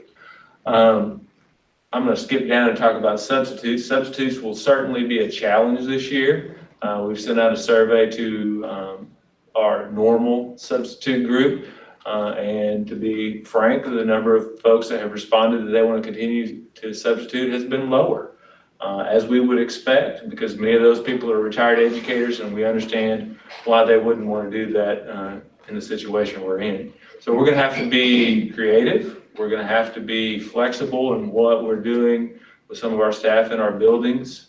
We are going to look at the possibility of looking at some waivers, some rules that we can possibly get waived from the state as far as how long subs can be in classes and those kind of waivers to help us with those issues. But we need to be aware that they're going to be there. Subs are already a challenge, and when you add this in, it will be an additional burden on that. So we just have to know that going into the school year. Principals are aware of that, and they're making the necessary arrangements. The next thing I think is important is understanding the estimated hours of work this year. And I know traditionally we've had, in most schools, you have your day where you have duty, and then, that's your one day of the week or that's your 2 days of the week.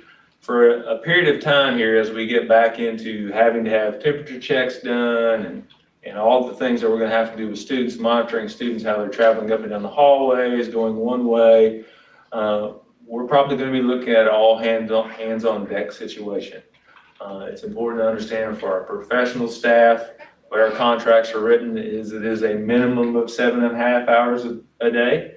And fortunately, most of the time we've been able to get away with 7.5 hours a day. But this is an exceptional situation. So we're going to have to look at, most principals are going to have to look at having an all hands on deck approach there for a while until we get kind of sorted through getting students where they need to be each day.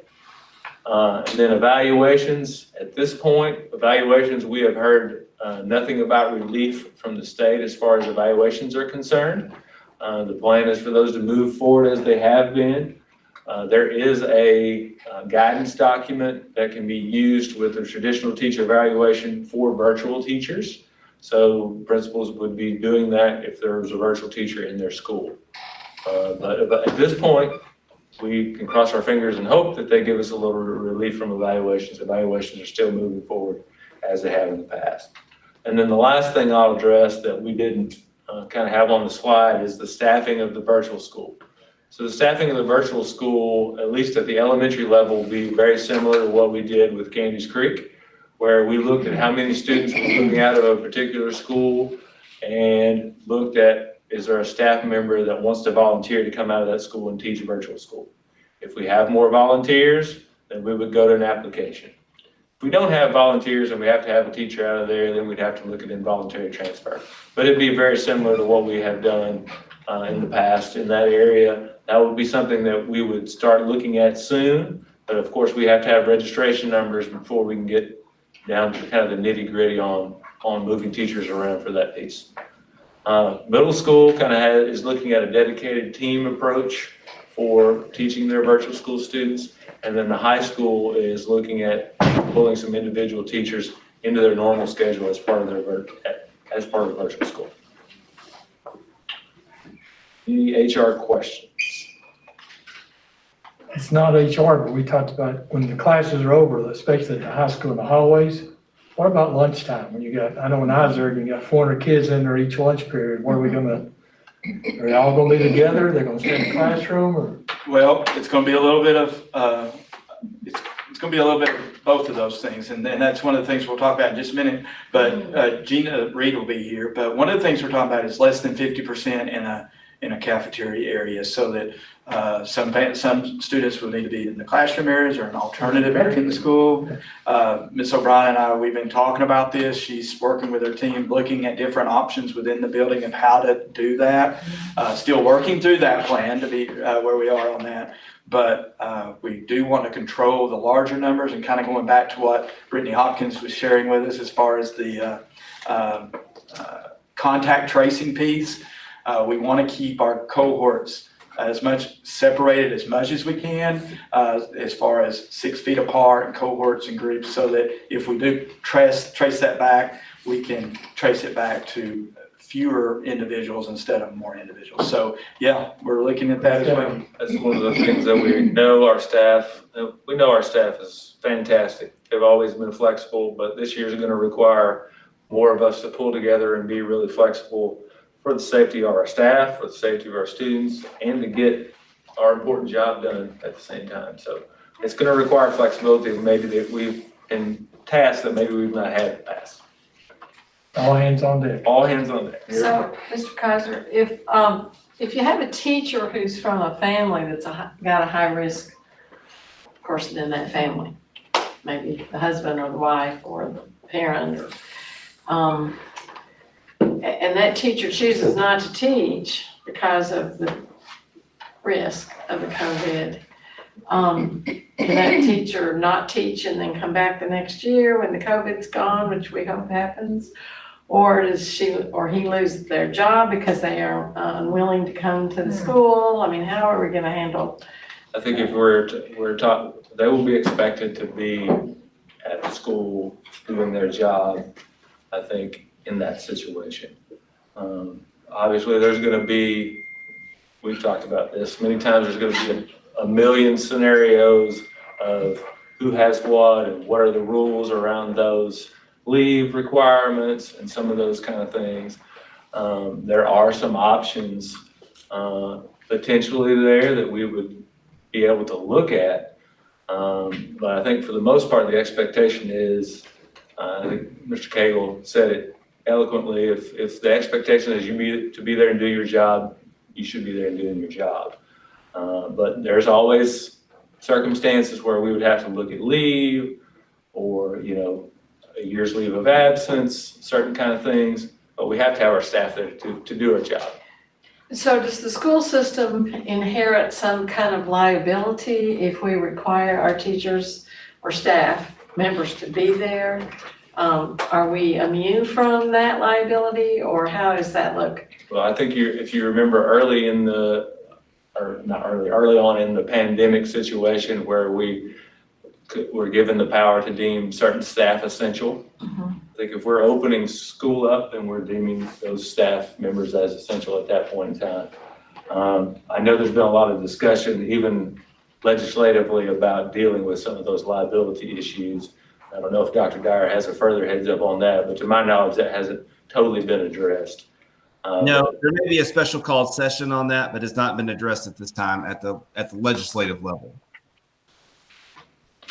Are we giving, I can't remember, you had your priority list in the HR section about who would get placed in the virtual schools. Are we giving any priority to requests for teachers who might be in those vulnerable situations to opt into the virtual school if that's their preference? I think they have to make application. They have to follow the same protocols as everybody else, because we even got into this discussion with Mr. Cagle around the students.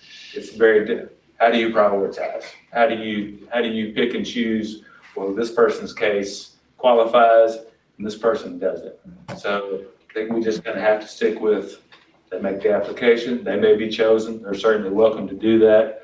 And then there are a lot of special leave laws that have been passed related to COVID. There are a lot of other scenarios and situations that we could talk the rest of the afternoon about, that we're gonna have to just deal with on an individual case basis. You know, somebody that maybe has it themselves, has a family member that's sick, has a child who maybe their daycare is closed as a result of this, and we're still open for school. There are a lot of scenarios that we'll just have to, it's gonna keep us hopping, I think, this first semester at least.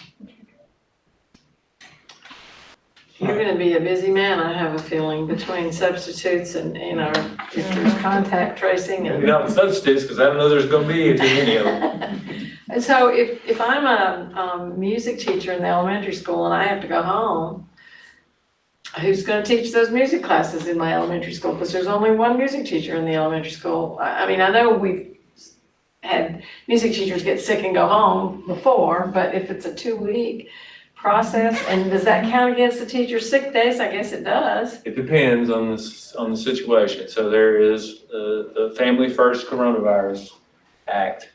If under certain qualifying conditions, they could be granted up to 2 weeks of paid leave to deal with coronavirus symptoms. Of course, there's documentation that's required from that, documentation from the doctor, but not necessarily would they lose their traditional sick leave at that point in time if it was coronavirus related. But, you know, it's gonna be a all hands on deck situation where, you know, maybe we have to pull in an assistant to help out with music if we can't get a sub, especially if we're dealing with situations where it's in the middle of the day, you know, and, you know, she gets sick with a fever and we've got to send her home immediately. We're gonna have to be really flexible because it's just gonna be the situation we're in. This will be in my opinion, this will be one of the most challenging pieces, is keeping our staff healthy and making sure that we can keep our classes covered. So I think it kind of goes back to Chris's question she had earlier. If a teacher wants to require a mask in her classroom, that hasn't been decided whether you're going to allow that or not. If you have a teacher that's in a vulnerable situation for some reason and she says, I can't, or I don't want anybody in my classroom if they don't have a mask on. We'll have to take a look at that. Don't know we about haven't that yet, okay. Finalized that yet. Okay. The next part is the academics part. We've covered a lot of this already in the plan. I'll just hit a couple of quick points regarding this. The classroom experience I've shared with you, the plan is to continue with that. At home, continue with, if it's traditional at home, the master schedule, logging on and following that. Virtual school, we talked quite a bit about the virtual school program. We are providing that staff development week of August 3rd. A lot of that will be professional learning activities and development regarding these situations that might arise and how to handle that from a teacher's perspective. We are working on, and we will have these updated curriculum guides so that if a school or some individuals have to be out, then they have that as a go-to place to be able to pull what resources we plan to use on certain weeks throughout the year. And then in the spring, we did have our K-8 teachers create videos. They did their own videos around the key standards, state standards, so that we can utilize those in different ways this coming year. A third grade teacher can pull from our second grade teacher videos at the beginning of the year as supplemental to some of those standards that they might have missed in the spring. So our own teachers, so we have a whole bank and library that our teachers in May created videos while they were at home, and I appreciate all our staff stepping up to the plate to do those videos. Grading will continue as it. K-5, we're full K-5 standard-based grading this year. We've met with our teachers in the spring, shared virtually on that. But this will provide us a good opportunity to be able to share solid feedback of mastery around the key standards at the elementary. So that does give us a little fluidity as far as assigning these grades based off of how you observe progress made on the assignments given. So I'm glad of that. We'll continue, and then the uniform grading system that we do at the secondary level will still be in place on a regular basis. We talked about assessments at the end of the year, testing still in place, and our intervention programs. I did want to mention I've been working closely with Christy Duncan in the ESL world and David Stone in the special ed world. We are moving forward. We have plans in place to address those needs as always, and making those adjustments. And those IEP meetings have continued virtually in the special ed world, even when we were out. We will continue a lot of those in the fall in a virtual setting with our families. That would be the preferred method during this time. So we are continuing to work through the intervention programs and those will continue as we move forward too.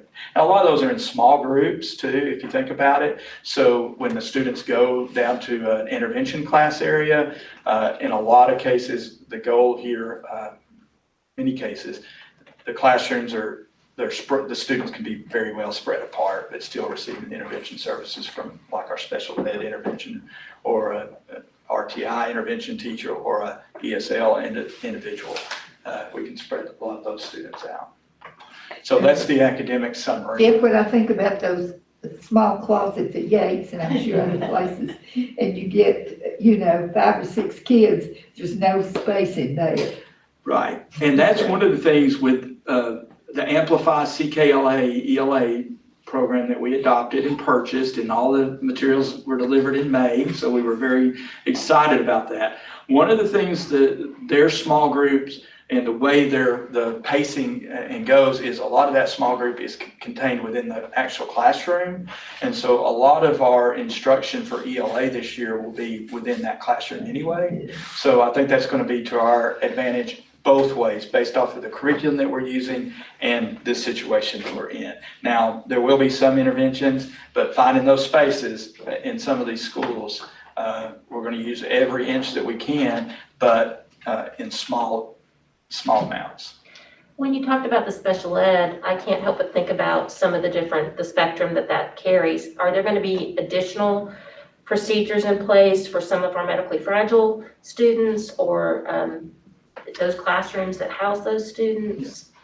Yeah, they'll have to be, and a lot of that will be determined by the IEP itself, I'm sure, in that regard. But as far as, taking very close protocols for the cleaning aspects, and again, monitoring temperatures on a little bit more often basis, those will be some of those protocols that will be in place to monitor how students are doing throughout the day. Yeah. Jeff, in all of this, everything, and of course, working with small children, on page 26 of the reentry and reopening guide, Right. for something that I'm really, really concerned about. Mhm. Because I know teachers and how they feel like they have so much to cover, but in the middle of the page, Mhm.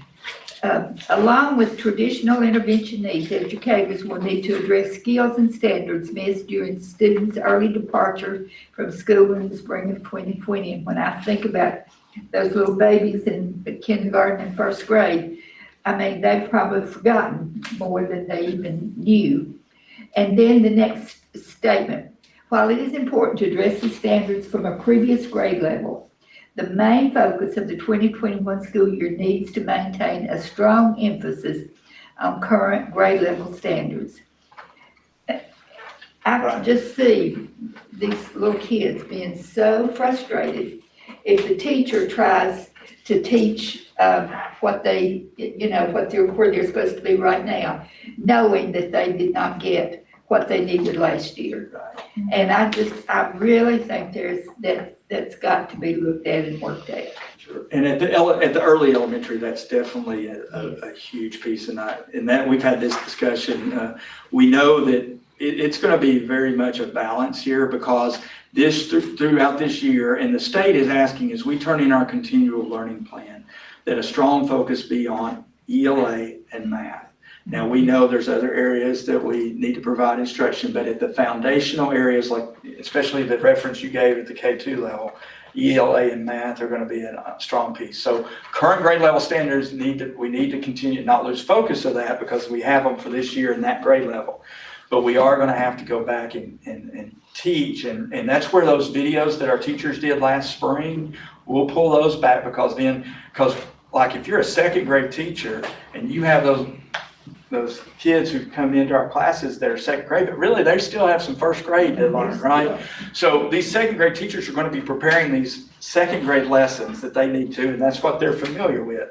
So they can pull from these first grade teachers who are our teachers who created these videos and insert these in the appropriate time throughout the day, and especially that first 9 weeks, to bring them along and expose them to some of those first grade concepts to help support them and then provide them. So we understand that. So it is going to be, it's kind of a balance here, but we want everybody to understand that this year, as they go into the grade level they're entering in, that we want to make sure the goal is by the end in May of 21, that we've called them up with that previous year, but we haven't lost focus that they are in the current grade level. So so I see what you're saying. I just know the pressure that teachers feel. We've got to cover this so much material. I used to tell teachers when they'd say that to me, I'd say, it's not what you cover, but what you uncover. That's a good point. And Carolyn, I'm buzzing over here. Kelly Benner's just texting saying CKLA, which is what we just adopted, has a special boost program to address some of the gaps. So hopefully that will help in moving them along and maybe a little bit more rapid pace. And there's nothing more frustrating for the kids than to, just be lost in the process and talking about mental health problems and those kinds of things. And you're right, and I'm glad Kelly brought that up, is that the Boost program that CKLA is offering, they have gone through and identified some good ways to bridge those gaps from the previous year that they have missed. And so we'll be able to utilize their resources as well. But you're right, there are gaps and there will be, so it's going to be a balance here. Jeff, I appreciate the acknowledgement to ELA and math, but reading is so important for children of all ages. And by the time children are in second grade, many of them just can't read very well. And the emphasis needs to be put on reading also, because you cannot be successful in any field if you can't read. So reading is extremely important. Math is important, I know, but reading has got to be up there at the top also. And that's got to be a huge focus on a lot of the early teachers this year also, making up for half the school year and pushing that reading up there. We have a very rigorous curriculum that we're getting ready to implement, and I know Ms. Ingram served on some of those meetings and saw some of that, and it does have a quality reading piece to it. There's the knowledge side of things, building in background knowledge, but there is the skills that are so crucial, like you're saying at the beginning of the reading learning process, that will be embedded in that. So it's got to be a focus, a huge focus is reading. We all realize this is going to be a horrible, tough year for all teachers, because especially in elementary, you've got start out from last year and then continue with this year. So you've got they have to be teaching 2 years in one. That's right. For this summer, we may need to anticipate a summer school program for kids that just could not catch up. I'm glad you said that. Again, the CARES Act funds, Dr. Barnes wrote it up, and as we wrote it up, we met with our principals, and we have funds set aside for the summer to provide intervention programs. As we diagnose and spend the year with them, we'll know and we'll be able to identify, and then we'll use next summer to bring some of those students in to really work with them more to bring as we see. So, I yeah. think parents will really appreciate that opportunity.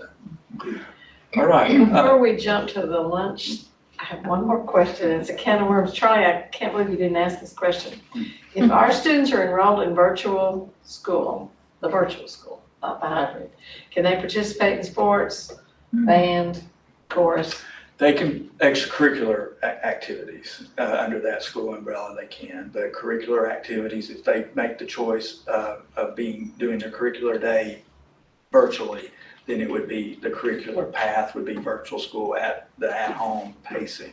But they would have the option to try out for us after-school extracurricular activity or So participate they in could that. play basketball, or they could play soccer, or They could try out for If it, they're and then if they make enrolled. it, yeah, they could. they could, okay, But as far as the core curriculum of the day, they can. they're choosing virtual school. That's how the coaches want them there during the day to keep tabs on them. They won't want them in a virtual school. So. but they would That's have gonna be a question we're asked Mhm. though, Yeah. because some parents will want the virtual school, but they'll still want the opportunity to sign their children up for, in high school, middle school level. Yeah. But it sounds like band and choir are still part of the in-school curriculum, so they wouldn't be able to participate in those. And a lot of these individuals, if they choose virtual for the health reasons, Right. I would think that they would be concerned of doing a lot of the extra things as well. Thank you, that was my quick question. So some good call, and as I transition to, as we move to the next slide, the last piece was that about field trips. Just to let you know that we are recommending suspending field trips at this time. We'll monitor the situation, but as we begin the year, to mitigate a lot of exposure outside our schools and stuff, that would be a suspended situation there. Okay. Jeff, I don't know whether this is a place to bring this up, but some of the others may have gotten this email from a teacher asking that, for the board to allow juniors and seniors to take core classes at local colleges and counting for their high school core requirements. She said currently at Cleveland High School, this is not permitted. It is at Bradley, she said. Dual enrollment for other classes can be done at Cleveland State and Lee, but not for core classes. There are a few DE classes offered at CHS, but not in every core subject or what the students need or want, like Comp 2. So I know that's something that, you know, your team will have to. Yeah, we'll need to, we'll look into that. We can But, kind of I'll- share that I'll- out with you. Now, of course, our students are able to do dual enrollment. Now, when it's a credit towards a core credit, it would need to be taught by a teacher within our staff. That's the way the policy reads. But for those dual enrollment courses and those elective courses, then they can take those beyond and off campus. So we can look into that. I'm gonna forward this to you. We can look into that. You may have gotten it, I don't know. I will forward this to you. Okay. All right, so a couple of other components, and then we'll get to the very last. We got about three more main agenda items here that I know is Big coming. stuff though. So we're trying to cover as much as we can for everybody to know is what we're planning here. So transportation wise, and I know Hal Taylor's in the room for this, so we'll kind of refer to him a little bit. But bus routes, we've talked with him. They plan to continue to do the routes, but there will be several things into place that we have to keep. First of all, we would encourage, if parents can bring their children to school this year, we encourage them to bring their children to school this year. That will be one of those mitigating factors that they can control as a parent and help us out with that. So we would encourage them to do that. However, we will run the routes. Bus drivers will be wearing masks on these routes. We are looking at putting the seat behind the bus driver empty so that there is spacing around the bus drivers so we can protect our bus drivers. They're essential for what we're going to do and to keep the routes going. We know that there could be a potential that a bus driver or a couple of bus drivers get sick during this time. And if they do, I know Hal and his team will do their best to have a bus driver on standby. However, we're limited, and understand that this could be a year that we might have to notify families early that morning and say that route is not running, or it's going to be a later time, or some kind of an alternate experience there. So we want to make sure people understand that. We hope not, of course, but we have to be realistic and prepared and have that understanding. The seating process, as students get on the bus this year, we've talked about this. As the first student gets on, we're going to assign seats this year on the buses. And again, this is that, if we do contact tracing, like Brittany Hopkins was saying, if we know where students are sitting on the bus, we can see proximity of where students sat if we need to trace that. So the first students on the bus will go to the back of the bus. The next students next to the back and all the way up to the front. When they get off the bus, we'll dismiss front to back. That helps eliminate a little bit of the crossing of individuals in that regard. And so just to understand, that would be the protocol and the way we're handling that and the why. So if you're a first stop on a route, then just understand your child or the student will probably be close to the back of the bus in that regard. Disinfecting buses after each run, the morning runs, and then the afternoon runs, of course, the team disinfects the buses, each bus in that regard. Those are the high points, but I know Mr. Taylor might want to fill in a couple of gaps on that, Hal, from the buses, and then if you have any questions. So, Hal? I think for me, just restating pretty much what he said is we have drivers, or 40% of our drivers are in the risk category. So for them, it's going to be a real concern. We have to remember these folks don't have benefits. They are part-time. And so there's a real possibility this year. We've been threatened with it before, but we've never actually missed a run or routes. And I think this year it's going to be real important to understand that that's a real possibility. We do have a routing system this year that will call the parents in the morning. It calls everybody on that bus and can notify them that the bus is 30 minutes late or that there's an issue or something. So we do have that ability this year that we've not had necessarily in the past. So that's a good thing, but I do feel like that's probably just important that you understand where we're coming from with personnel for the bus drivers this year, just like with some teachers and other folks, that's going to be a real concern for us. So how, say you have to send the bus out to make runs because we have some absent bus drivers, and so those children are going to be late to school, is that going to count against them on their tardies and their late if it's not their fault? As our buses run that route, run that, and then that'll be a principal used situation in that regard. But as far as if the bus cannot run, we do need the students there that would expect the students to enter and get them to the school that day. If we send out a text through the app or whatever the case, notifying families that bus so-and-so is not running today, then families need to have a backup plan of who can get their children to school on those days that occurs. Is it going to require an assistant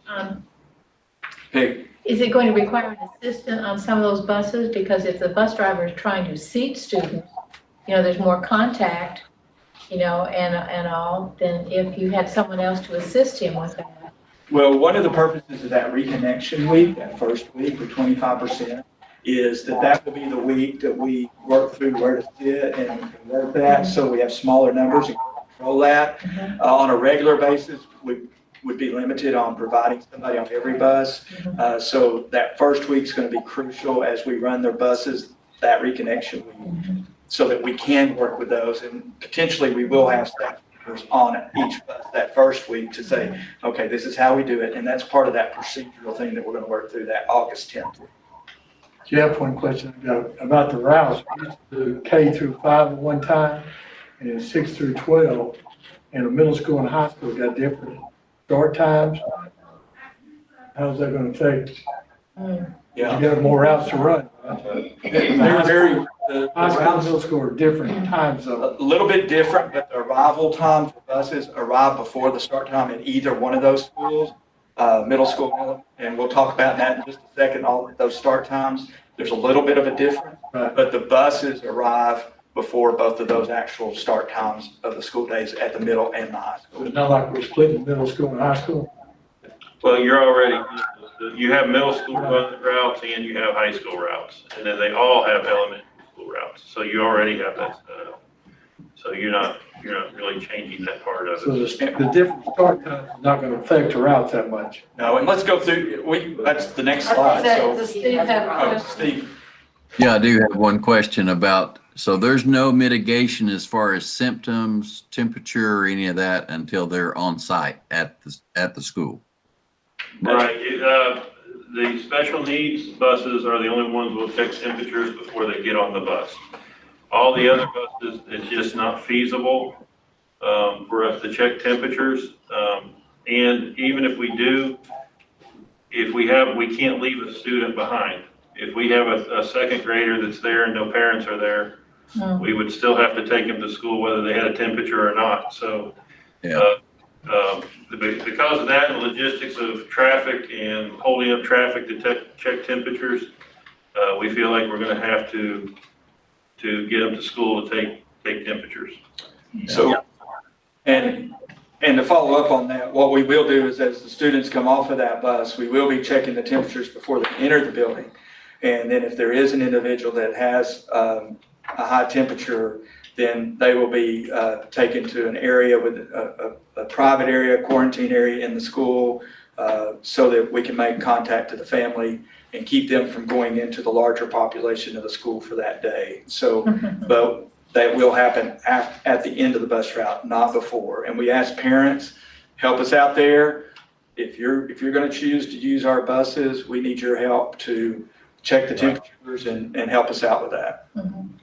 Now, are you going to have a limitation on the number of kids in a seat, like 2 to 3, or? At this time, and talking to other transportation directors across the state, we really, and according to the survey with how many students require transportation, we really don't see a way to do that. The CDC plans and everybody's plans are just not feasible. It would require triple the amount of buses we have. And of course, buses take, 3 to 6 months to get. You can't just, not to mention the financial feasibility of that. So right now, we don't see that we're gonna be able to do that. Hal, is it possible to put some of those plexiglass screens between the seats or around the bus driver? No, ma'am, because that's department safety, and we have very strong laws about our buses and what you can do and can't do in a bus. And Department of Safety has put their foot down already and said, do not be modifying the buses, and they will fail No, us. no plexiglass screens? No, ma'am. Like that wouldn't be a safety issue. Well, in an accident, it would become a big safety issue in an accident, so that's why they're very strict about that. One of our mitigating things could be to, kind of ask for masks to be worn on the bus, encourage masks to be worn on the bus. That's just one of the kind of things we could look at as the mitigating possibility. You can't space them. We don't have enough buses to space them. Can't put a plexiglass piece, but students could wear masks on the bus. Be nice to know how many people, some people that had already had COVID that had the antibodies. That you wouldn't have to worry about them interacting, with the students. If people would, I know you can't ask, but if they would volunteer that information, could be helpful. Problem is they don't know how long those antibodies are good for. The Really? CDC's come out, Brittany's I'd gone. say, Hal, that's gonna be a really big, because I think about those kids, at least 3 or 4 of it in a seat. I mean, there's no distance in there. No, and the assigning seat is for the tracing, and in that way, also by the driver having the mask on, then they don't fall into that quarantine category by wearing the mask. So we're doing the best we can with Allow your face. Yeah. what we have. Steve? Oh, that was Dr. Dyer, Dr. Dyer. sorry. No, I was going to say, part of this goes into the timing for routes, goes in that school days time, and that may be something, Jeff, if you want to key in on that. Yeah, let's transition. That was the next slide. I know Charlie was talking about that, and that's why we wanted to move into that after transportation. Because of all the situations and the mitigating factors that we're talking about, and because of transportation routes and running, we need to talk about the start of times and pickups and things like that as part of the mitigating factors regarding that. One of those is Mr. Kaiser alluded to, we need all hands on deck this year. And so when students come into the elementary schools, one of those mitigating factors that we're talking about is not putting them in those large areas where students usually meet, whether it's in the gym or a cafeteria or a theater in some of our schools or whatever the case is. Those students, when they come in through the door, they're going to walk directly to their classroom and be in their classroom, so they're not congregating in a large area. Because of that, we have to have our staff members in the classroom ready to go when those doors open. So in order to fit the time in and be the best resourceful on this and to consider our staffing times and everything, we need to adjust some of the schedules. First of all, elementary schedule, as you know, 8:30 has been our start time for a while now. To make it a 7-hour day, we're looking at an 8:15 to 3:15 school day. And the reason we're doing that is because we know that we've been opening the door at 7:40 at our elementary schools. We were looking at trying to be as close to that as possible. So we moved it to 7:45. So that means that all our teachers, our staff that are going to be ready to go in the classroom, we want at 7:45 there. And in order to keep that, we would open the doors. Traffic would be, families would be dropping their children off between 7:45 to 8:15. Would be coming through the door, getting their temperature checks, and then grabbing their breakfast along the way, going to the classroom, and getting started for the day. But also on the back side of this, at the end of the day, in order to kind of keep this within the 7-hour day, but also knowing that our teachers have to be on duty until the last student of their class pretty much leaves the classroom, then we would need to begin dismissal 7 hours after 7:45 at 2:45. That still gets us that 7-hour window because we're arriving, dismissing, but begin dismissal for cars at 7:45 so that or 2:45, so that as the elementary teachers are dismissing their students down the hall as traffic's coming by, car riders, and then basically by the time those are dismissed, the elementary buses will start arriving at the end about 3:15 or so to dismiss bus riders to load the buses to go home for the day. And that's where the secondary piece comes in. Middle school, 7:50 to 2:50, we would keep the same time for middle school.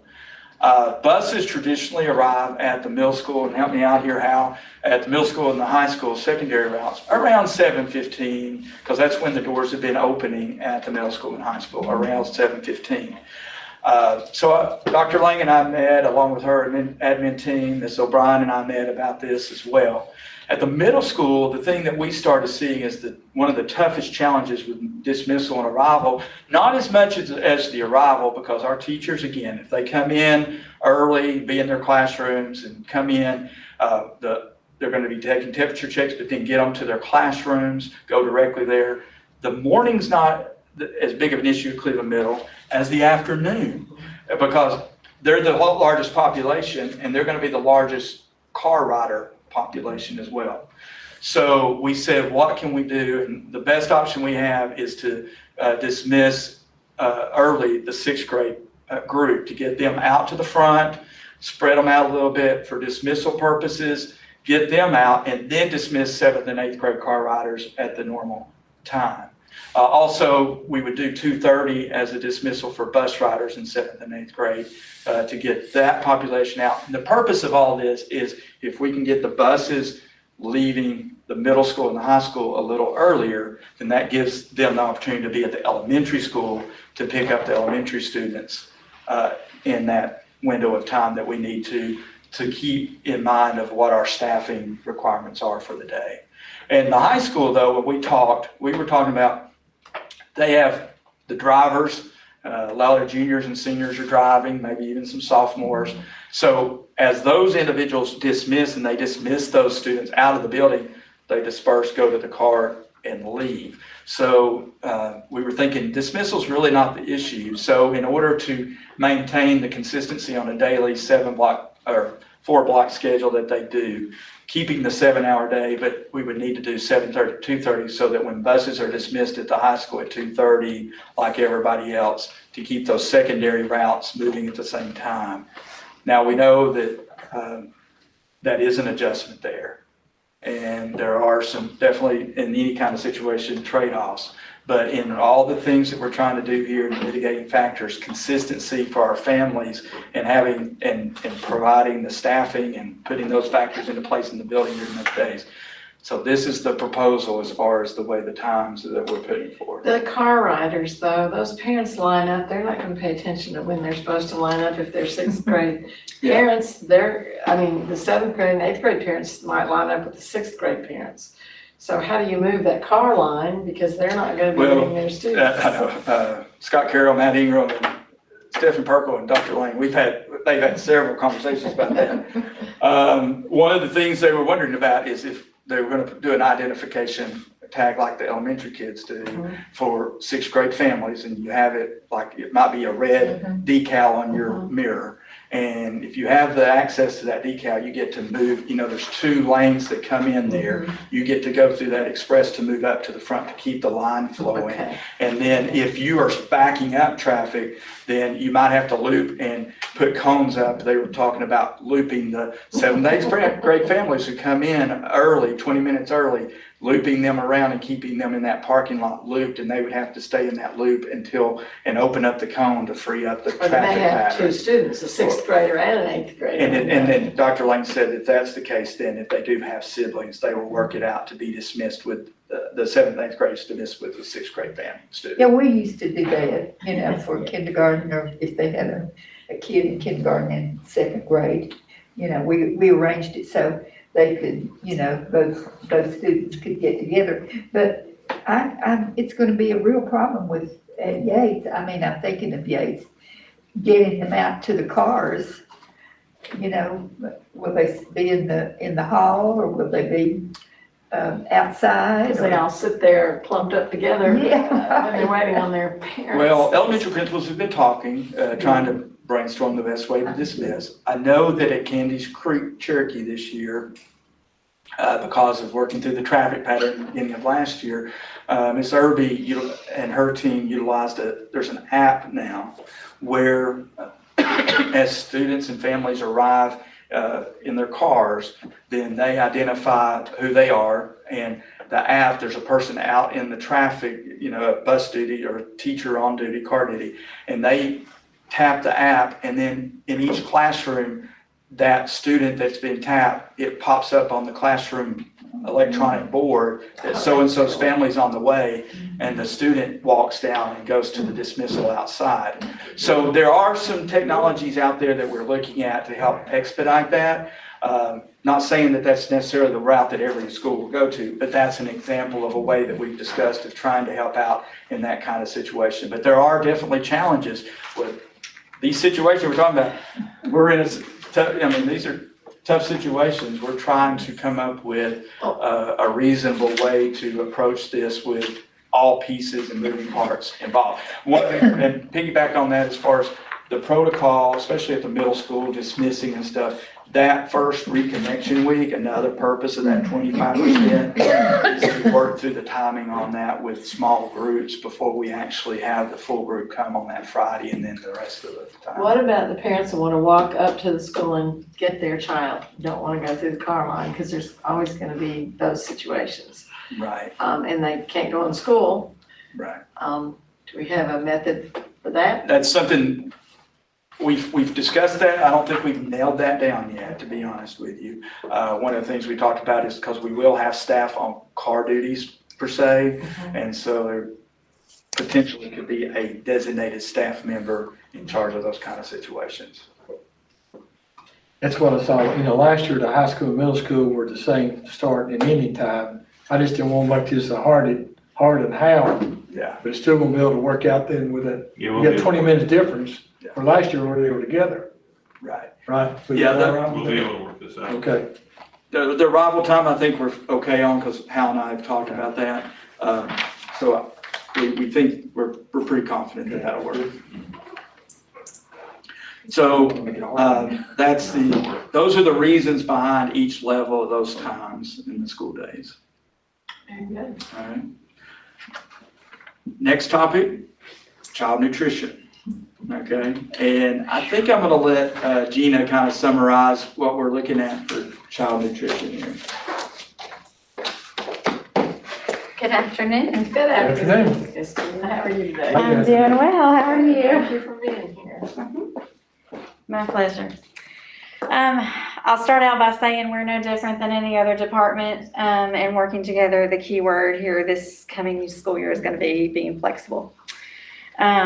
So with that, let's talk about breakfast and lunch service. The plan for meal service is to use all disposable equipment for students, whether they're eating, when they're eating in their designated area, whether that's in a cafeteria, in a classroom, whatever the case may be. Breakfast should be done in a grab-and-go format. We can utilize offer versus serve in K through 5 and at the high school with this. And at the middle school, the proposal is that we still do breakfast in the classroom. Dr. Lang has been on board with that. That's going to keep everybody safer. They're used to that format.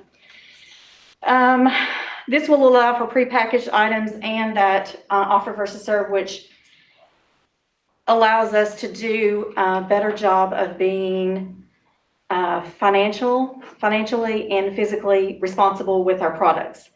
To do offer versus serve with an in-school setting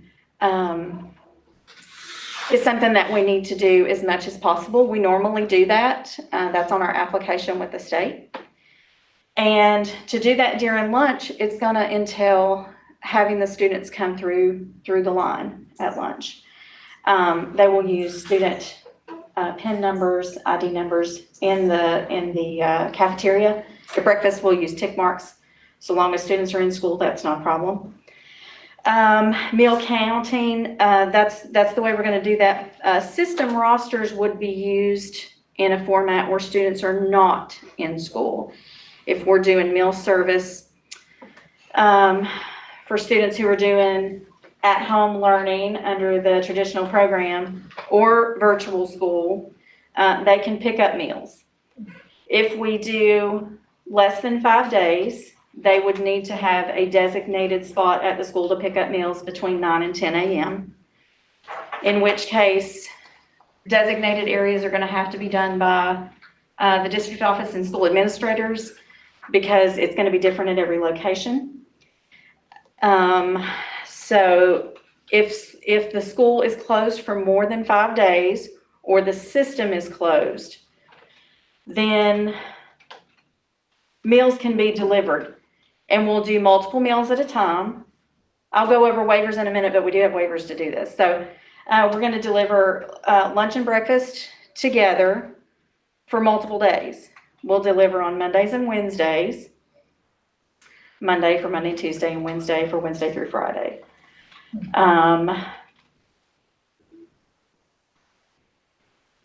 If it's just a school closure, if it's an elementary school, the buses will run those routes approximately a half hour later than normal.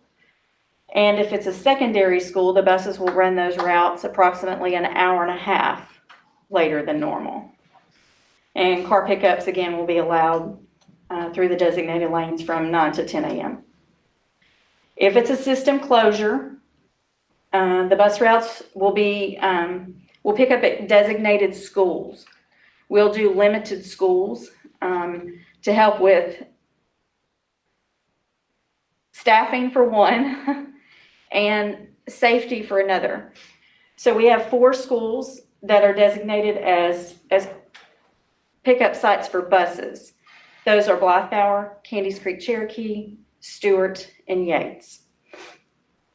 I left off I left off the secondary schools there. That would be Cleveland Middle School, which is what we ran during the emergency feeding.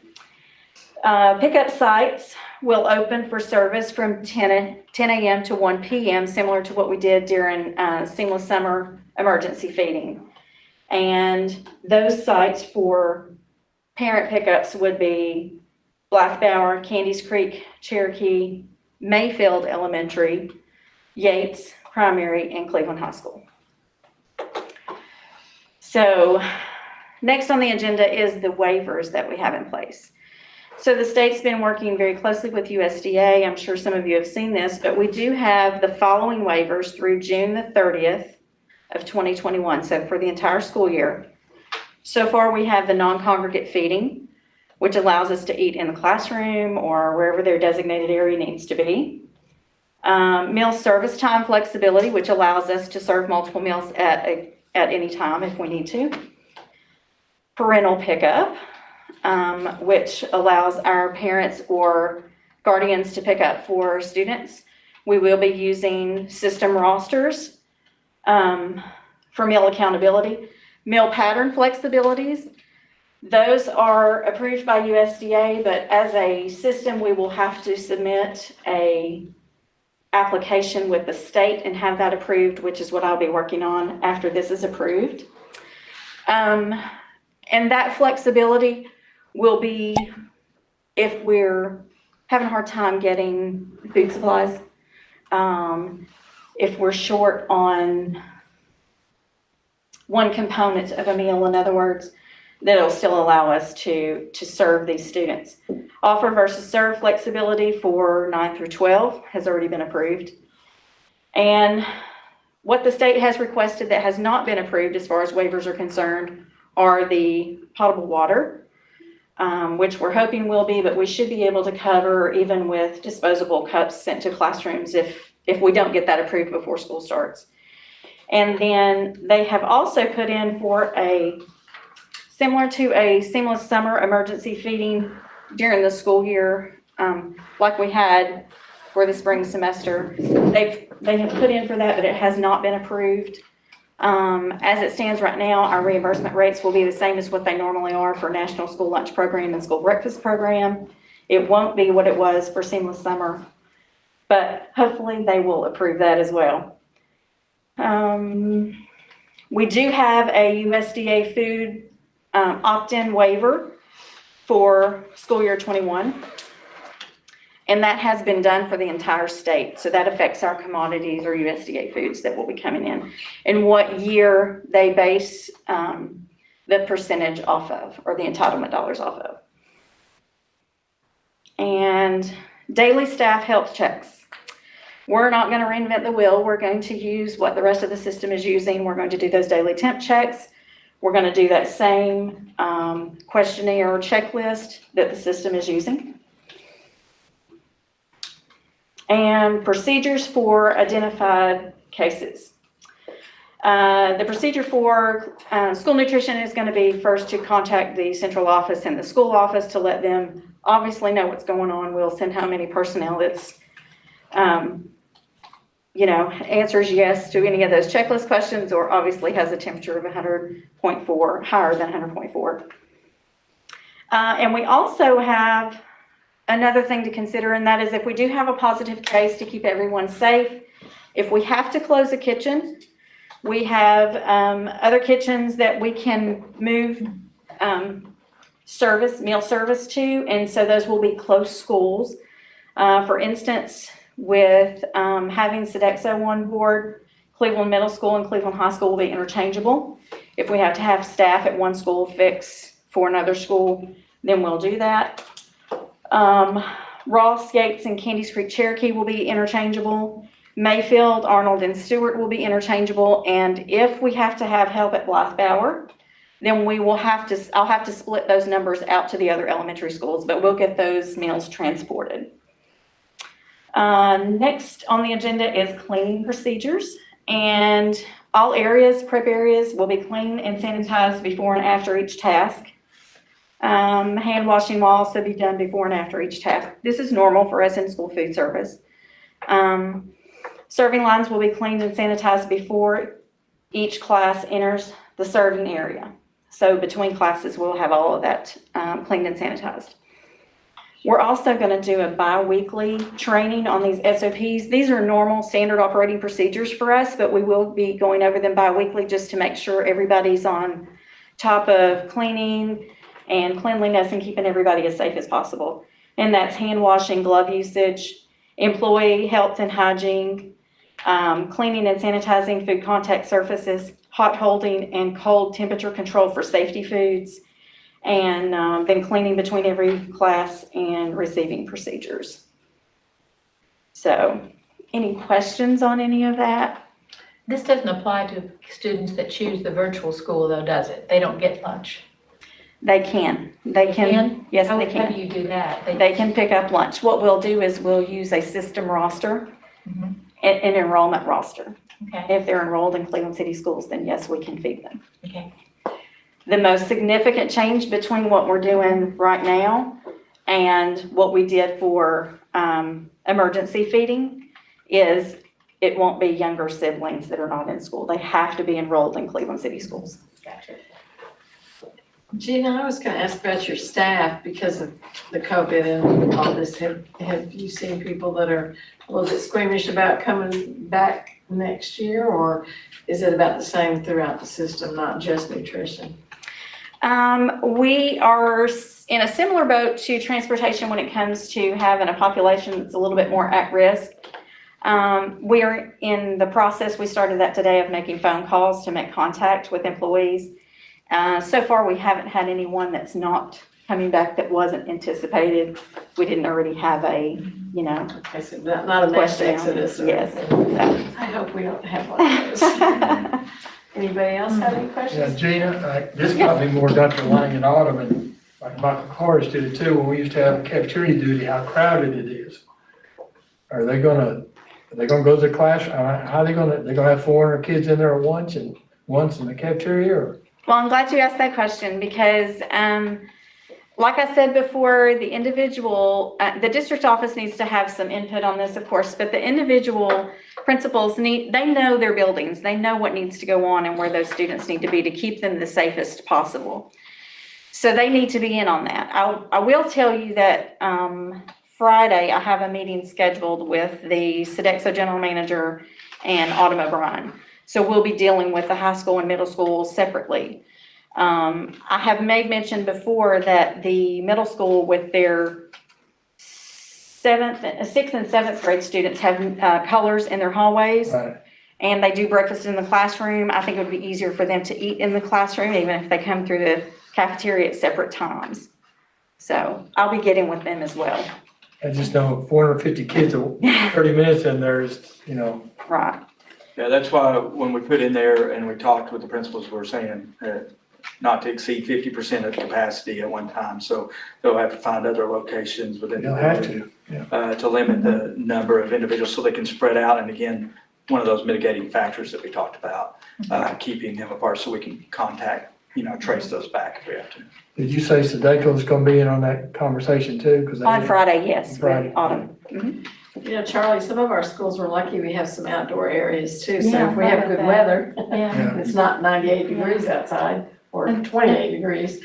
That'd be a good place. You've got stations now this year, but with Sodexo, you're gonna have stations, so that sort of separates the kids out, as far as picking up their food, won't it? Potentially, we haven't been through all of that. Yes, it's my understanding that they will have some separate stations, which have had in the past. The one key component to this is just making sure that everything is in disposables that they can pick up and go to make it as easy as possible.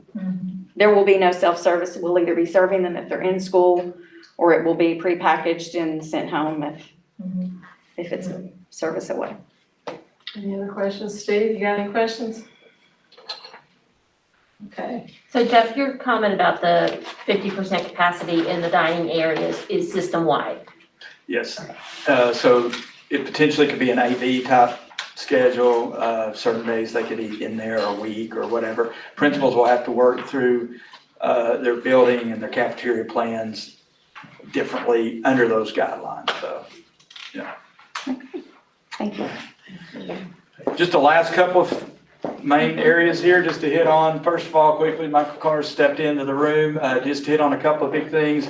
So with all this, we need to get our students enrolled, and we're looking at opening up online enrollment tomorrow, July the 8th, and have it open for 2 weeks. We know there's some families may be out of pocket for a couple of days now, or maybe next week. So we felt like over a 3-week period, this week, next week, and part of the following week, that gives our families an opportunity to think about it, take a look at it, but register July the 8th through the 22nd.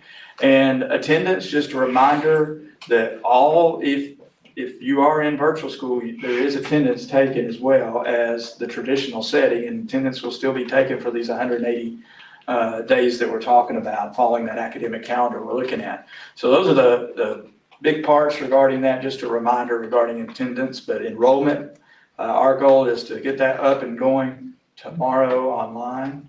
Tell where do they go to enroll? Mr. Cars. Yeah, we've got our website switched over to the new site and just got the link that they've always used, clevelandschools.org/enrollment. So we point them all to that, and then it walks them through the process. So same process as it's been every year. We just added a section in for the choice between traditional and virtual, and we'll capture that during the online part. So if they don't have a computer, what do they do? So normally, let me come up here. Or internet, or one or the other? So normally we have in-person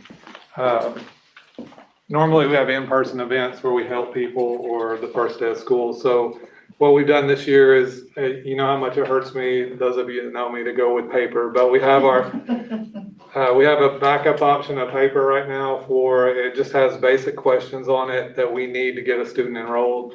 So they can pick those up at boxes at each school or the district office. So they've been doing that. We've had a few people opt to do that. The returning students, we've talked through a plan where we're figuring that for the most part, people that want to do a virtual type setting will have a computer, obviously, and they need that anyway. So they'll be able to do this online process, but when the students come for their first week where we're doing 25%, we'll have a form for anyone that could not do it online. It'll have their current information, and they'll come take that home and bring it back that Friday. So we're trying to make as many opportunities as possible. Well, maybe there won't be many of those. That would be great. Maybe. We usually run 70 or 80% do it now online. Okay. We're getting better each year, so Good. hopefully with what's happening, most people are getting a little bit more forced to be online, so. And those who haven't done online enrollment by the July 22nd and haven't chosen virtual school, then we will be considering that they're going to be enrolling in the traditional setting at that point as well. So. And just just to speak on the attendance code, the state's come up with a new code, D for distance learning, that's what Dr. Elliott was talking about. We're able to mark students as present at a distance learning setting, so we still get funding for those students. Wow. So that's for those hybrid situations where they're not actually coming into the. Could be that case too. Yeah, it could be either case, any case where they're not physically in school, but someone's verified they're working, so. How many did we end up last year? 5,600 or 5,700? Right, yeah, we're hoping, we're hoping obviously to have the same or better once we get through this. I wonder if there's schools that have had kids from outside the system talk to principals this summer or not. It's early yet, I know, but I think we'll get some new ones from other systems. I feel like we're gonna get basically what we've gotten plus a little bit more. After March, there weren't any schools open for kids to move to, Right. or to come to us. So I think we're gonna have the backlog of who's moved here since March, plus the normal movement in summer. So we probably have a lot more processing to do, but it'll end up being the same type of growth, I would imagine. Wow. Jeff, once they register, and for those who have registered for the virtual school, will you all meet at some point with those parents and let them know what the expectations and things like that are. Yeah, July 23rd, and this will be coming out in the next few days. July the 23rd, our virtual team, Mr. Eason helping out coordinating that right now, along with, we have Blake facilitators at each level, elementary, middle, and high school. They will be doing some virtual parent meeting that we will have them do on July the 23rd to go over all the details one more time to make sure everybody understands that they're committing for the year long and what they have. So July the 23rd will be that day. Jeff, can parents pull up this meeting and watch it? So it gets all the questions and answers that we've posed, and can they get a copy of this, or is it online where they can just print it off for themselves? The plan is that we will be posting this online soon. We'll regroup, reopening, our task force is gonna meet again tomorrow morning, make sure we have everything all set, but yeah, that'll be up very soon on our Be website. very helpful. I heard that a lot of teachers were watching today. But we will have to approve this when we finish the Yeah. presentations. We just have, I think is that it, good, Michael? I'm good if you don't have any Any questions. more questions for Michael? Thank you. Well, I'm gonna turn this over to Dr. Dyer, cover the main points, and then he's got. Okay, I'm gonna bring it home now. So here we go. With the physical, most of this we've already talked about. CARES Act funds, we've bought new technologies and health supplies. One thing I did want to add in from Cindy's point of view is the BEP is coming in strong right now. So our estimate that we've been using, the June estimate came in, it's strong. So we feel like we're in good shape financially. Sales tax for last month came in strong as well locally. So we are feeling like we're in fairly good shape as far as the physical pieces of all this go. So unless you have questions about that, I'm going to move to the last slide, but I will stop to see if you have any questions. Anybody? I have no questions, but I just want to say thank you, thank you, thank you.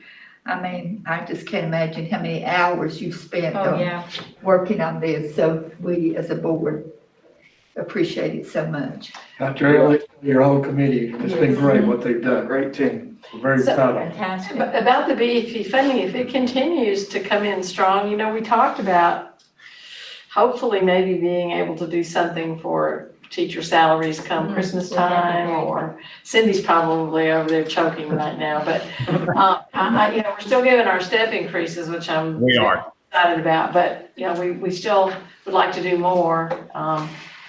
What do you think about that, Dr. Dyer?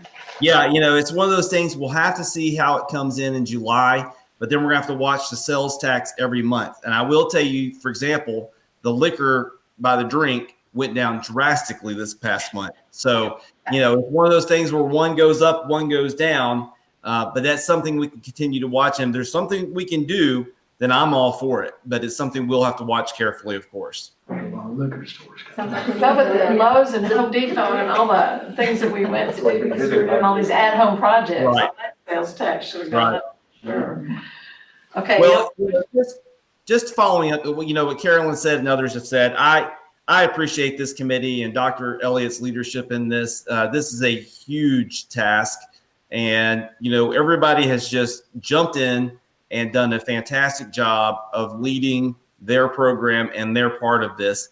The last part of it deals with communications, and what I can tell you is basically what you just talked about. Everything that we've been sharing with you, once it's approved and once it's cleaned up on the little things we need to clean up tomorrow morning, we will be broadcasting this out. We're going to put this on all of our social media. We're going to put it on our website. We're going to do everything we can do to make sure that folks in our community know the plan as it's laid out. So we'll be putting both the slideshow, we'll be putting the reentry and reopening guide, everything out there for folks to have and take under consideration as we move forward. We're going to be communicating both internally to our staff, both to external partners. I know that Dr. Elliott is scheduled to be on the radio tomorrow morning. I'm going to be there if I'm allowed to be there. So we're just going to do everything we can to communicate out effectively. And we're going to try to do it in as many in Spanish, in English, as much as possible too, because that's important. Posters, signage, all those kind of things all roll into this. I am very proud of the work that's been put in. I'm very proud of this product. It's not perfect. I know it's going to have to change based on new and relevant information that comes in over the next few weeks. And even as we start school, we're going to be getting new information from the CDC and so forth. So we've got to stay on top of this. This is not something you just create and put on a shelf and then just run with it. There will be modifications as we go, and we'll keep you up to speed as well as our stakeholders and make sure that everybody knows what's happening as far as this plan goes. So that's where we are, and that's the plan in general. And if you have any additional questions, we're glad to answer those. But if not, my recommendation is to move forward with the plans and some of the changes that were mentioned. I know, for example, Krista mentioned the chart, the color chart, making that a little bit more specific. We can work on that tomorrow morning, iron that out, and get that ready to go. Okay, so we need a motion. I make a motion that we accept the Second plan. Any other questions, comments? I have a comment, and that is, what I would say about this is we've all been looking at other school districts' plans that they've rolled out across the state or even across the nation. I know I sent you all one from Oregon. And following those plans follow with the parent questions that come after they see the plans. And what I love about today, Dr. Dyer, is as I've reviewed those parent questions that have come with the other plans, you have answered those. And I'm not saying there won't be more questions, but you've done such a thorough job, Dr. Elliott and your team, of trying to answer the questions before they come. And this is just an amazing document, just amazing. Thank you all so much for your work on this, because I know there'll be questions, but you sure have answered a lot, which gives us all a great deal of security knowing that. Well, and I wanted to comment too on how much I appreciate the practical side and the reasonableness that seems to be the approach, that there's a lot of understanding of the need for flexibility and creativity that our teachers, our staff, and our administrators are so good at solving those problems as they apply to their individual situations. And I think that that's really nice that we've not dictated down to the minutia of what's going to happen in every situation.